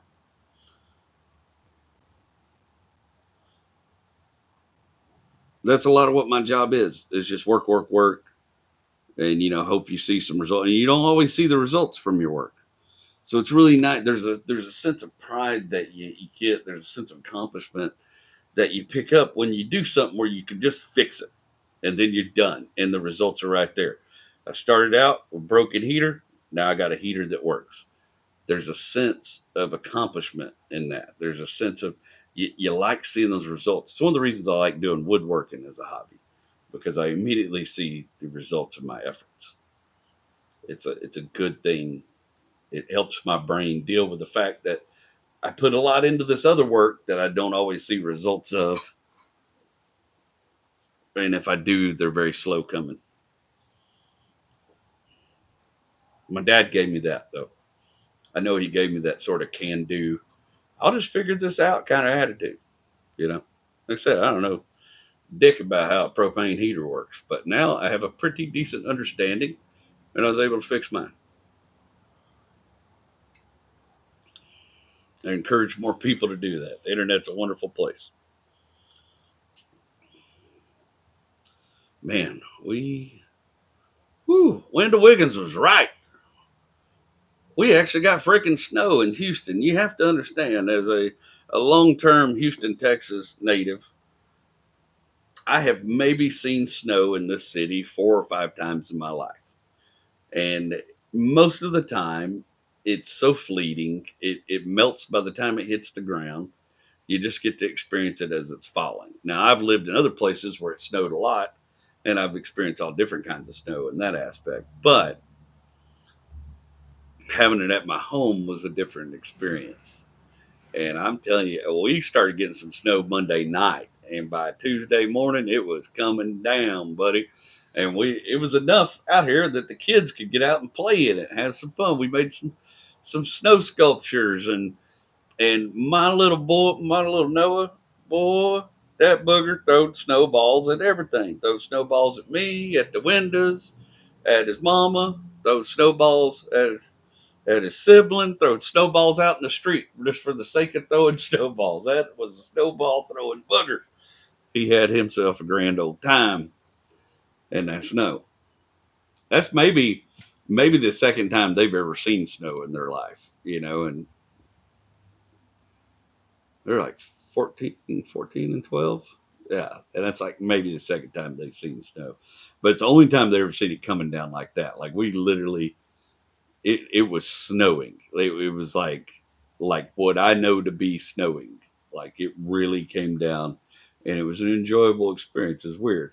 Now we're kind of preparedness kind of people, so we'd already done a grocery shop, and we listened to Wendell Wiggins. Right? I had whiskey and meat, and Mama had the stuff she needs, and thanks to Mr. Tommy Rogers, I had me another little care package, and we had all the food that the kids like, and we didn't have to go nowhere.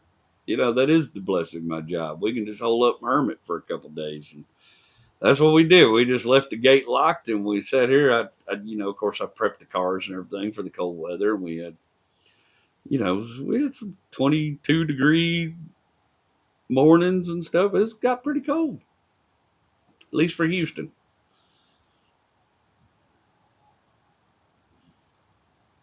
It was enjoyable though, man. Really, really, really. It was a fun thing to experience with my kids. And it was Rachel. Me and her both had a good time with it too. And of course, Wendell Wiggins being right didn't hurt anything. But it come down, man. Our neighbors in Louisiana, they got a bunch of snow. People out in Florida got nearly a foot of snow over in Milton, Florida. That's got to be wild as hell, man. They've been through it this year, from hurricanes to snowstorms. Well, I thought it was particularly interesting because the snowstorm came on my wife Rachel's birthday. So funny enough, this past year, the hurricane came on my birthday, the morning of my birthday, and then the morning of Rachel's birthday, we get a snowstorm, and I feel like that's got to mean something. Maybe it don't, but I feel like it's got to mean something. Like this is a harbinger of things to come, man. This is. And now the snowstorm, we didn't lose power or anything like that, so it was a lot more fun than the hurricane was, and I don't have to fix the yard because it didn't damage all the trees and stuff in the yard. I've only, when I was growing up, it didn't snow very often in East Texas. I remember it seemed like about every couple of years we'd get a decent little snow in East Texas.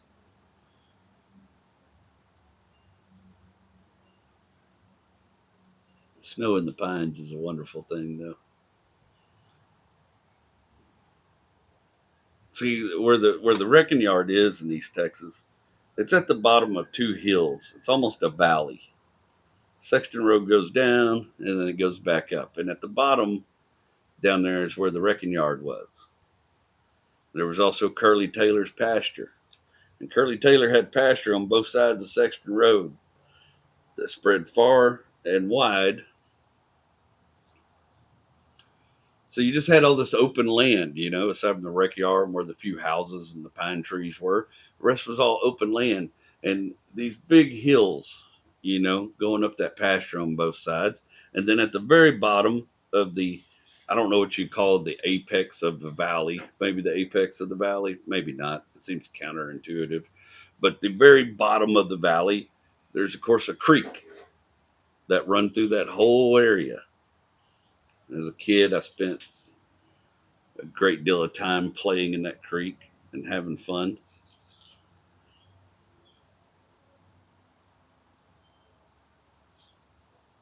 Sorry, I think Mary Margaret caught another mouse. What are you doing, you nerd? That's a piece of paper. All right, she's tracking a piece of paper. Mary Margaret, one of my strays. I spent a lot of time in that creek as a kid. I go back and forth between creek and crick sometimes. I got people in my family that say it different ways.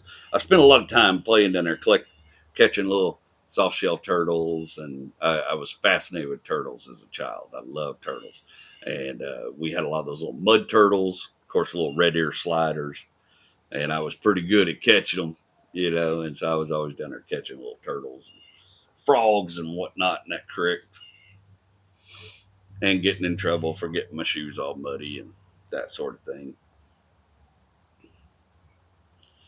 But the creek was a washout creek. It was from, flood rains. And, when you hear a gully washer, that's what had created this creek.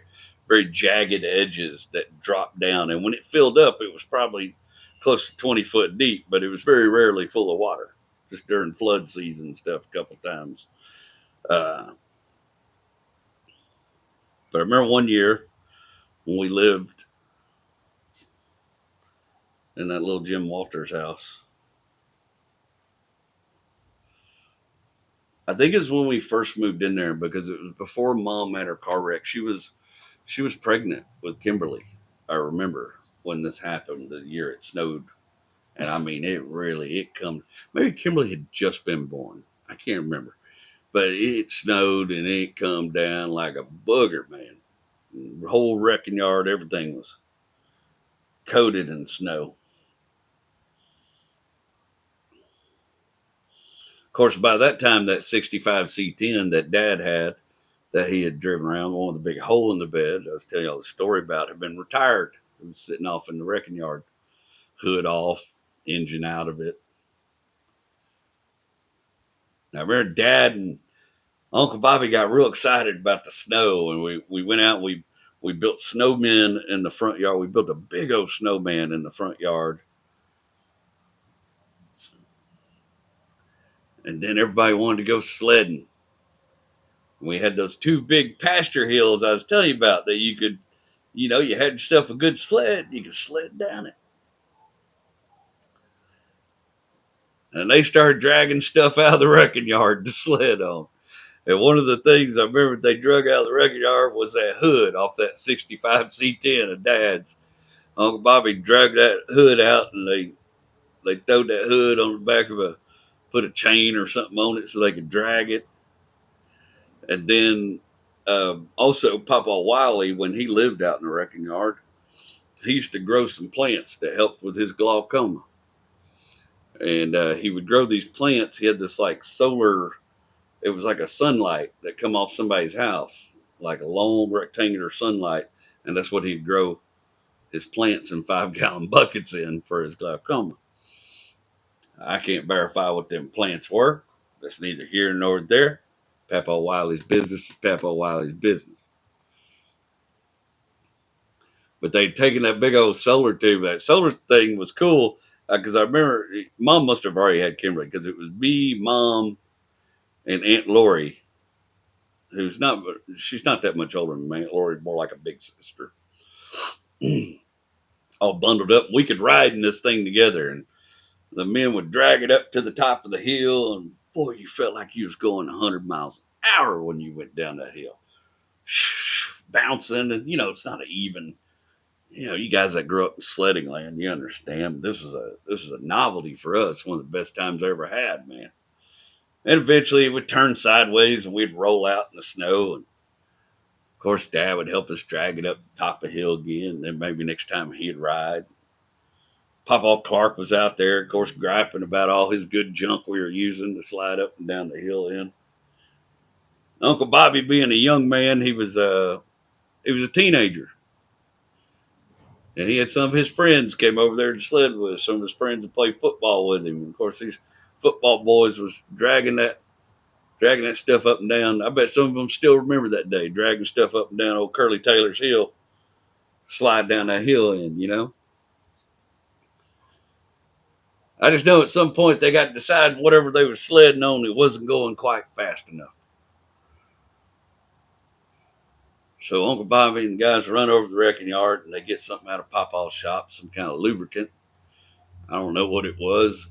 And they hosed that whole hood down with that lubricant. They was going to get some speed out of it, baby. Uncle Bobby got on that hood with his buddy, and his other two friends gave him a shove. And boy, that slick. That hood was gone, baby. Teflon, sugar. I mean, they just sliding down there, boy. I remember they looked like they was going so fast, and at the bottom of the hill, there was a little bump. They hit that bump, and they just come off the ground, plumb ass airborne, in flight. Back in the thick powder snow at the bottom of the hill.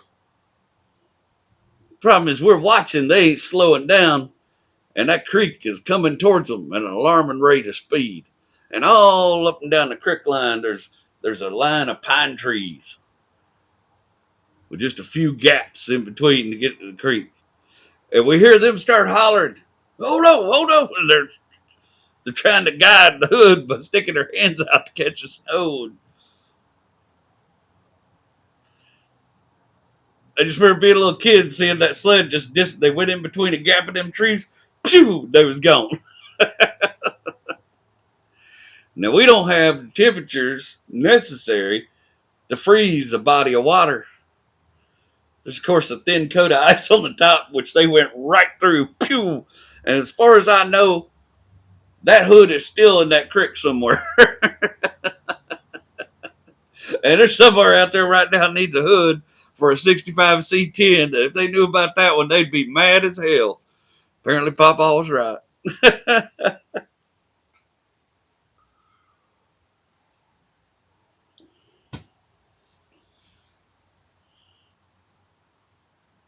Yeah, man.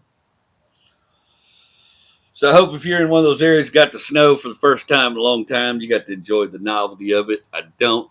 I'll be surprised if I see it. Just knowing what I know about the weather patterns in Houston, I'll be real surprised if we ever see snow like that within the next decade or so. That was pretty insane. That was definitely a very particular type of storm. And you know what? Talking about storms and the weather, Getting to the, I still don't know where I'm talking about the bottom or the top of the hour, but we're getting to something. I think it's time for a weather update, don't y'all?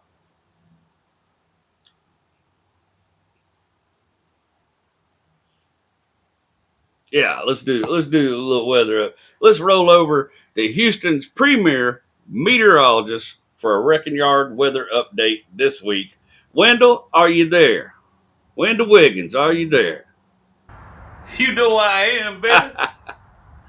Well, what can we expect out of the weather this week, Bub? Well, I'm glad you asked, young blood. As the jet stream flattens out later in the week, we're going to enter what you call a zonal flow, if you will, baby. The zonal flow is going to bring back milder temperatures to all of us, especially here in the South. You can take them old crusty thermals that you've been wearing for a week and wash them and put them in the drawer for another decade, Daddy. Widespread over the Gulf Coast regions, we can expect some highs in the 60s, some lows in the 40s, and a hell of a lot of precipitations, baby. So you think we're done with the snow, Wendell?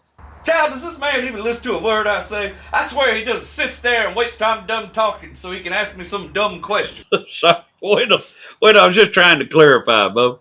Oh, now you need clarification. I spend all week tracking weather data across our whole region. Put on my good suit, show up and tell it to my constituents, but you need clarification.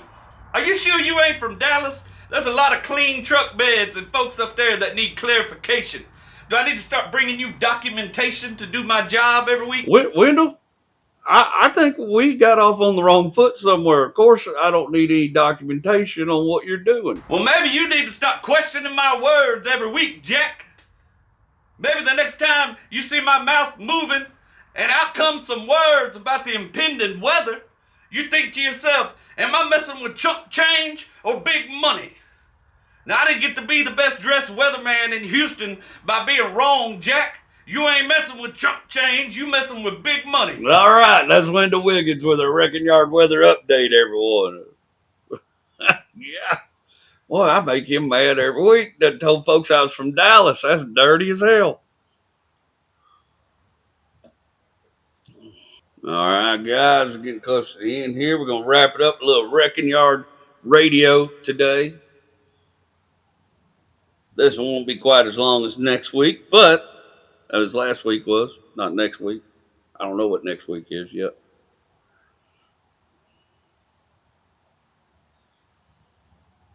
This week, the song is called Drop. And it's by the band Blue October. If you're familiar with them, you know they're from Houston. This song was originally on their album Consent to Treatment in 2000. I think it came out in 2000, Consent to Treatment. I love Blue October. I'm a huge fan of their music, but I would put the Consent to Treatment album up against just about any one of their albums. It still holds up. It had Independently Happy on it, which is a killer song. James, HRSA, Breakfast After 10, Balance Beam, Schizophrenia, Libby, I'm Listening, Angel, and Drop. I mean, it's a also Amnesia, and it's a smoke show of an album. I mean, Justin was going through some crap back then. If you ever see him do the album live on stage, which I was fortunate to see, it tells the story of this young dude suffering from depression, going through this bad relationship, and then him kind of getting through that. It tells a story. I always thought it would make kind of an interesting musical, even though I'm not a musical guy.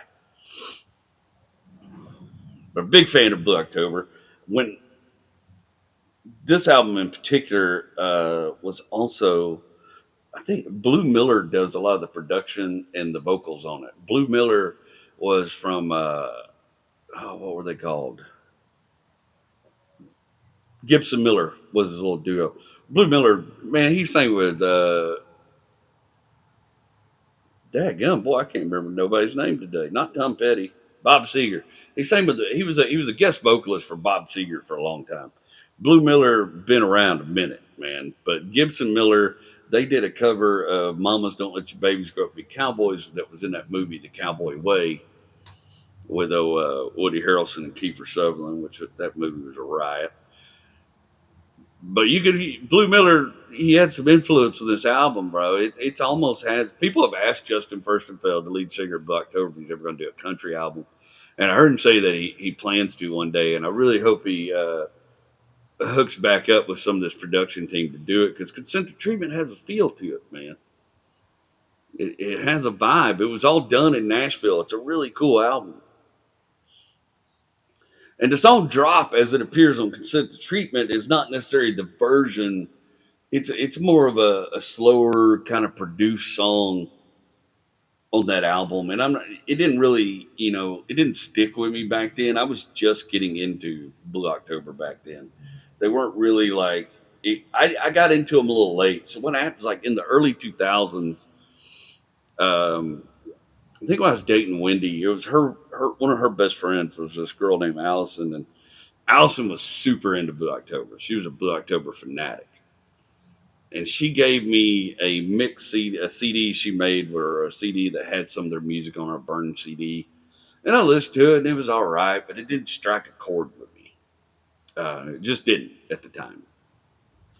And that's what she was always wanting to do. We were gonna go watch live music. She wanted to find out where Black October was playing in Houston. We'd go watch them. And I seen these guys at the Mucky Duck, and I seen them a lot of different places all around Houston over the years, from intimate venues to not so intimate venues. I think me and Rachel have seen them about 9 or 10 times. We've seen them in theaters and big arenas and Buzz Fest, all kind of stuff. House of Blues a couple times. But back then we were seeing them in bars. They were they didn't. This is kind of before they really. This is before Hate Me came out, and then the full album Hate Me come out, and they really popped. And when they popped after that, then there wasn't no more seeing them in little bars anymore. That kind of thing was over. But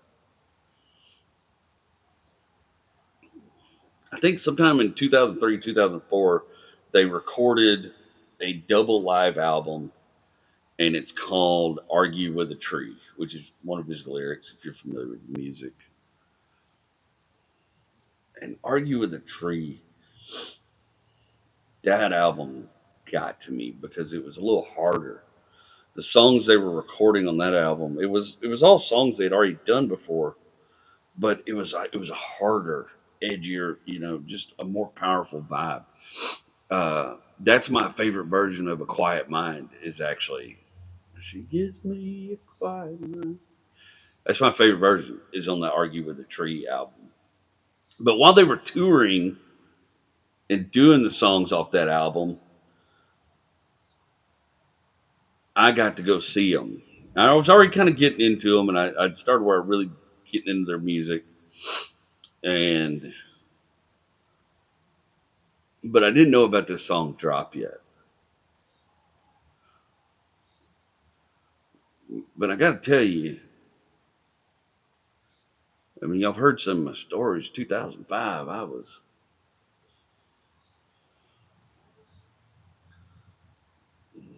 last part of 2005. I was on that powder train, and I was. This is kind of about the dismount. This is where a lot of the dismount happened. I'd already I had plenty of people tell me I need to get away from it and that kind of stuff. I've told you all the stories, but I was struggling a little bit with that. I was still in it. I was still enjoying the way it made me feel. And some part of it, I think I was I'd gotten so good at functioning on it that I could just do it, and it felt like it'd become a part of my day. That's just something I did. This ain't no excuse for it. I'm certainly not trying to make an excuse for it. I'm just saying that's the way it was. That's the way I was approaching my relationship with this drug at this time. Me and them co-gangs, boy. We thought we was the best of pals. But I was looking for a way out, and I had already, kind of tried to get out of it a couple times, and it hadn't stuck. And I'd end up calling my guy and getting some, or somebody'd ask me to get them some, and I'd get them some, get me a little some too.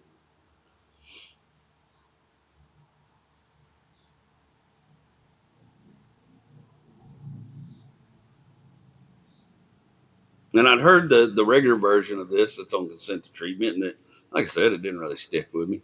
Didn't do anything. But you know, sometimes a different approach to a song at the right time in your life can make all the difference in the world.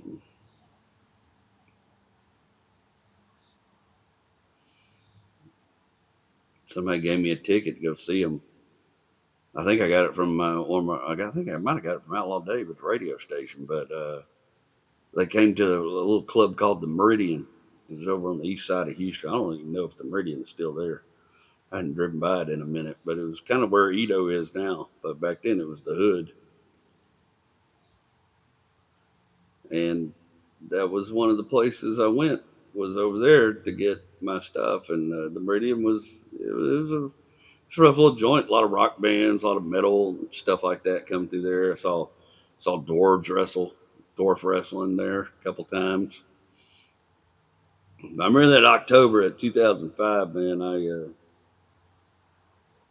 I ended up with tickets to go see Blue October, and they were playing a lot of that stuff off Argue with a Tree, the way they played it. It was hard and it was powerful. And I think that they had this dude named CB Martinez with them. Boy, he was a hell of a damn guitar player, man. CB was something else.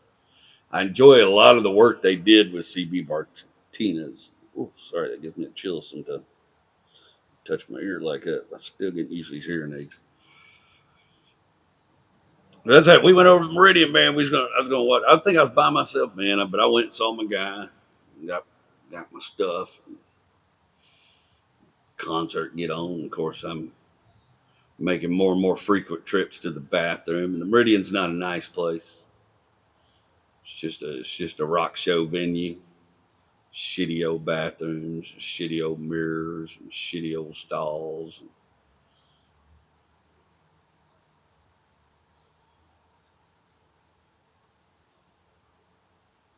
Something about this song struck me that night, though. They started playing it. When they went into it, it was hard. And it's the lyrics of this song.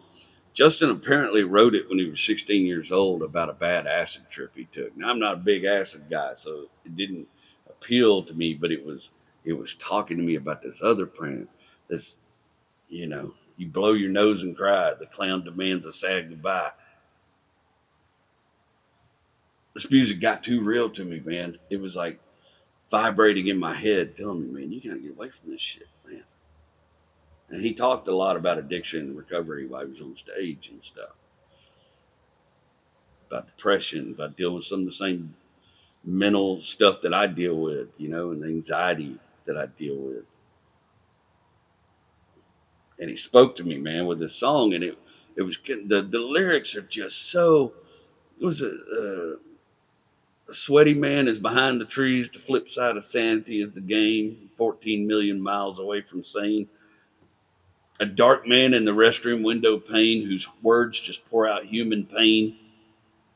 It's just a trip, not a way to ease your pain. Self-help, tell another strength the same. These things were speaking to me. I was looking in this. I remember I went in the bathroom, man. I was looking in the mirror, dude, and there's a sweaty man in a bloody sink. It's just a trip, not a way to ease your pain. I realized I've been living on this mess. These lyrics were talking to me. I was having to look myself in the mirror and see what a mess I'd made of myself on this crap. And it was one of the last times that I partook. Because there was, I don't know, something about that song at night spoke to me and told me that this ain't fixing nothing. This ain't no way to live. This is the way to die. This ain't fixing nothing. This ain't helping you like you think it is. It's not making you cool. It's not making you desirable to be around. It ain't helping.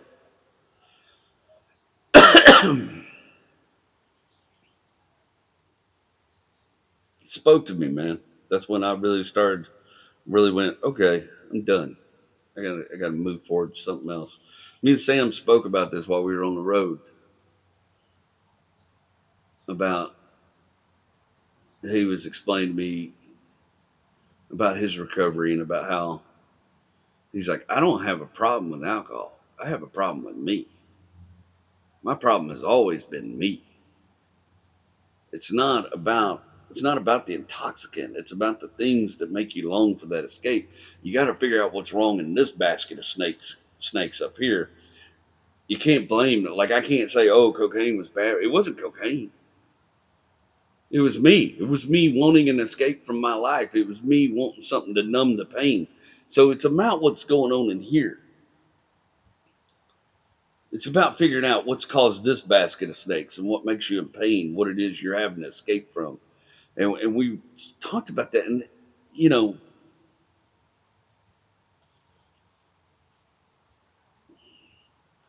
he's like, I've been recovered for a long time. Am I happy? He kept explaining. He said, you know, like one time I was in the early part of my recovery, I was like 47% happy. And now today I'm 52%. And that's good enough. What do you ask for? You're not entitled to happiness on this earth. You're only entitled to receiving the data around you and how you react to it. It really made me think. It really made me break down. I am not. I wouldn't classify myself as an unhappy person, but I know I deal with anxiety and depression. I know I struggle with it. It's one of those things that I see it coming. Usually for me, it's when things are good, when things are going really, really well, and all these things are coming down the pipe. That's when mine shows up. When things are bad, and I got deadlines, and I'm trying to make things happen. I'm having to hustle and struggle, and I don't know. I see the world more clearly during those times. When those times I can focus, I can get through. But when things start getting too good, oh, there he comes. I can see it every time. I can feel it. I was dealing with it right before Christmas. I can feel it coming down the path. These days, I am completely aware. I can see it coming before it gets here. And all of a sudden, I don't want to leave the house. And all of a sudden, I don't want to do the things that bring me joy. And all of a sudden, I want to drink more and just stay trapped in my own head. And I see those things coming. I don't know, what percent. When he said that 48 to 52%, I thought, what percentage am I happy? And I think I may also be around 50, 51% happy. And you know what? I'll take that. That's good enough. I feel blessed to be 51% happy. There's a lot of people who aren't 51% happy. There's a lot of people who ain't 20% happy. I'll take it. If that's the best that life ever provides me as far as happiness, that's the best I get out of it, then I feel like I'm doing pretty good.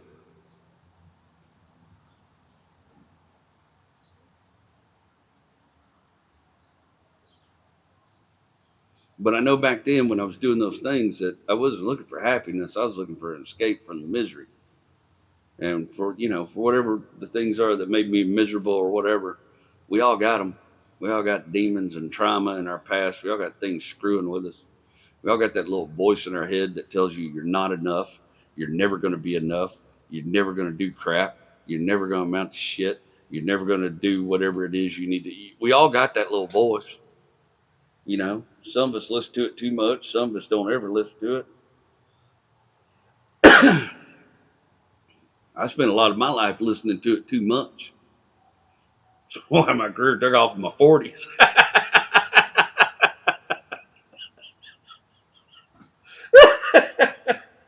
No, yeah, no, but for real.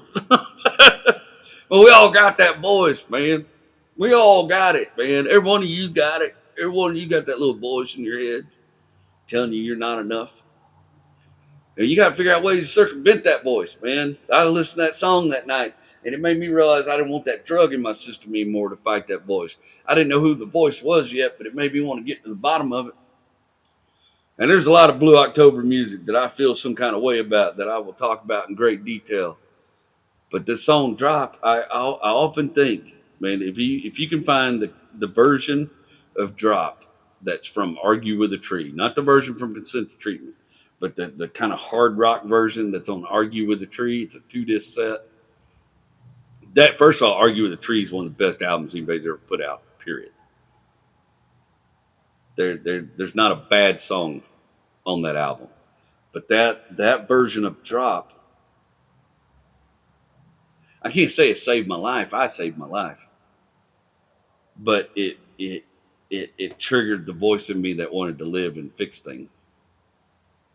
It triggered the voice in me that quelled this other voice and shut this other voice around. And it's a part of the history that got me to 52 or 51% happy.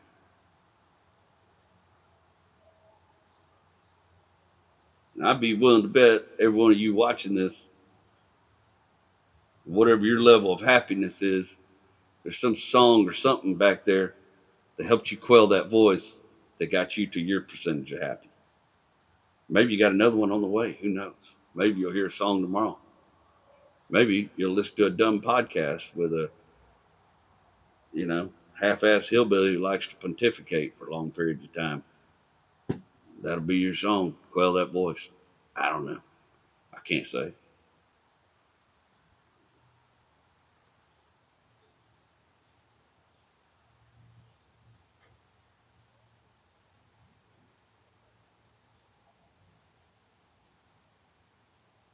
But TV likes to show people, say, you got to be happy. You got to put a smile on your face. You got to be positive. You don't have to do that all the time. Nobody needs you to be 100% happy.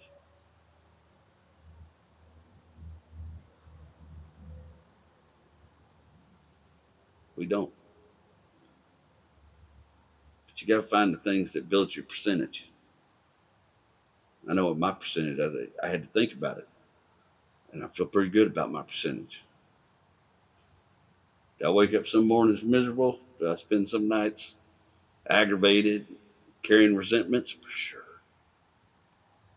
For sure.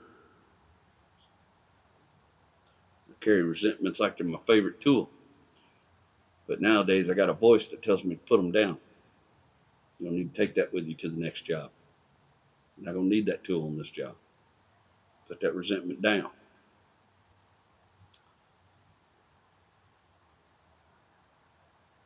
But I'm for you, if you're a fan of music, if you like rock music, go ahead and check out that album, Argue with the Tree. Listen to that song drop. Read the lyrics. It triggered me that night. At some shitty little rock club on the east side of Houston. It triggered that little voice in me that decided it wanted to live and fight. And it lived and fight until we got to 51%. Find the thing that's going to help you live and fight till you get to 51%. I got your back on it.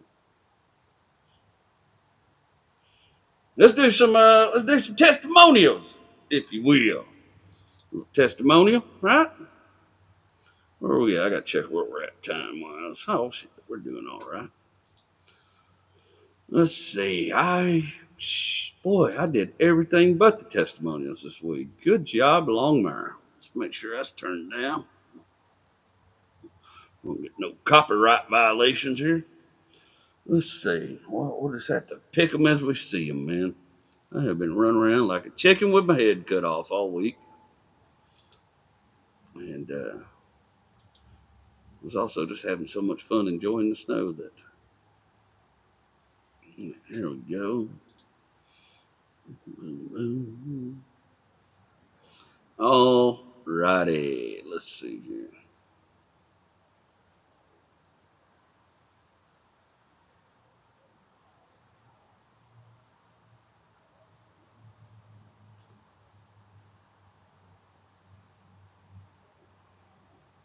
All right, I got here. At Rambling Shenanigans. Sir, when Wendell Wiggins came on the TV, it made my whole week.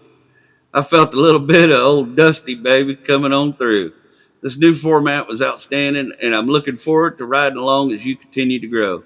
Thank you for such amazing content and for giving me so many moments shared with my family and friends that make us all knock some cobwebs off of these old memories. Hey, Bubba, thank you for that. And I'll pass along to Wendell. Wendell tells me, no, this is just Wendell. Wendell tells me that he is related somehow simultaneously to the Gibbons family and the Rhodes family and the Zindler family. He even says that Dusty learned how to talk from his daddy. That's what he says. I don't know if it's true. That's what Wendell says.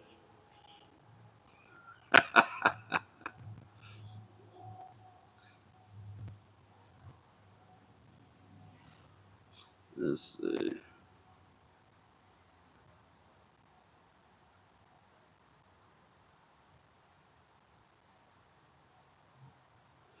At Thomasville 4223, rust plus vinegar equals a great wood stain. I'd bet you that's what he used the rust for. Very common in the Depression era. Hey, man, that's cool. I didn't know that. I might have to go Google that, do a little looking about that. I bet you that's exactly what the old man was doing with it. That wouldn't surprise me. I'll be damned. Yeah, I used vinegar and tea to age wood a couple times in the past. Vinegar, tea, and some steel wool. And I used it to age wood, kind of gray wood, some cedar. I was making some cabinets out of it. It came out really cool. There's a lot of forgotten secrets them old people just figured out how to do, man. Thank you for telling me about that. I'm going to go read all about that now.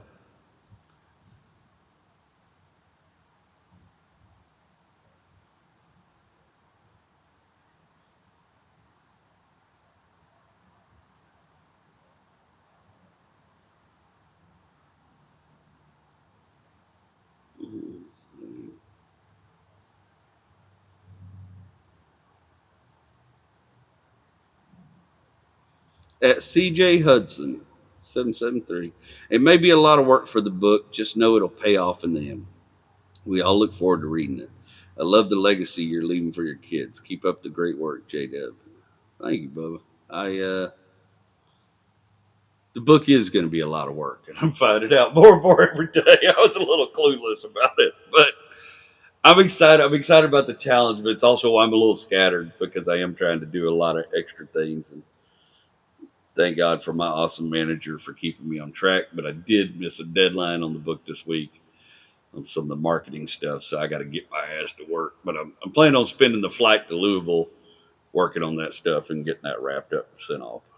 Uh, yeah, it's going to be a lot of work. But like you said, I think it's going to be worth it. I'll be the first author in my family, and hell, I didn't even go to college, so I feel pretty good about that. And two, I like they're just.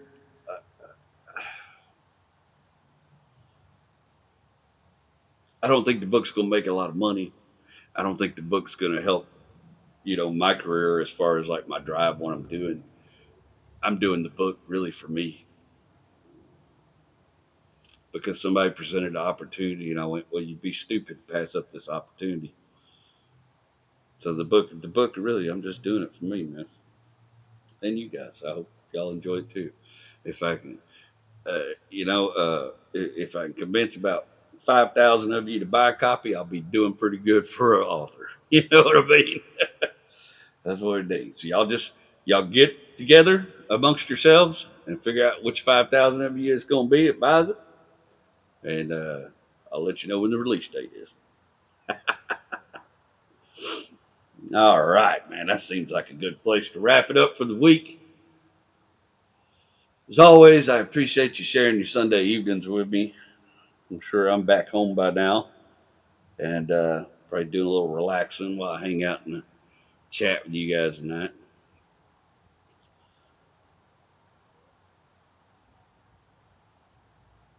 I'm liking the new format. It's a lot more writing, it's a lot more editing, but I'm enjoying it. It's giving me a challenge, and I'm having fun with it. So glad you guys are digging it. And, I don't know where all we're going to go with it, but I am sure enjoying the hell out of it. Hope you enjoyed some of the road stories this week. Oh, I didn't get to tell y'all my Louisville story. You know what, man? We're going to save that for next week. I'm going to write a note right now. Tell them the Louisville Dan Binkley story. Dan Binkley is a friend and fan. We had us a time in Louisville one night. Episode 3. Yeah, I will work that story in next week. Thank you guys for sharing your Sunday with me. I know I already said that. As always, man, I'm rooting for you. Everything I'm telling you has a purpose. Where it's something I think you can pick up of a way to avoid doing something dumb the way I did or whatever. It's all for a purpose. Told y'all about that song for a reason.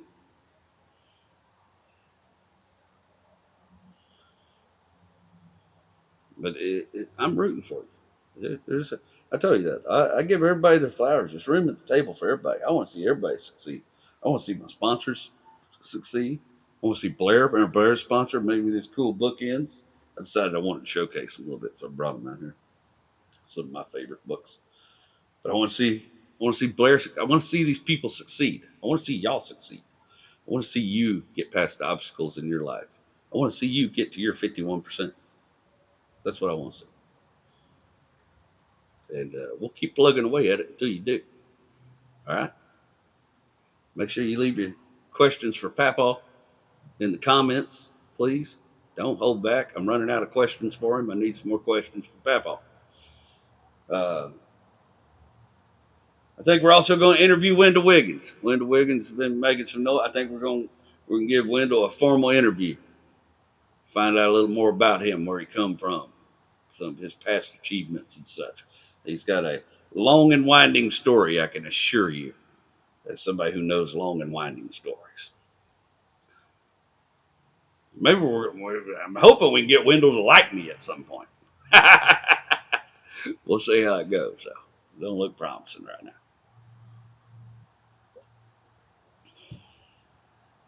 See you guys next week. And just remember, I'm on your side. I'm rooting for you. I'm JW, and I love you, man.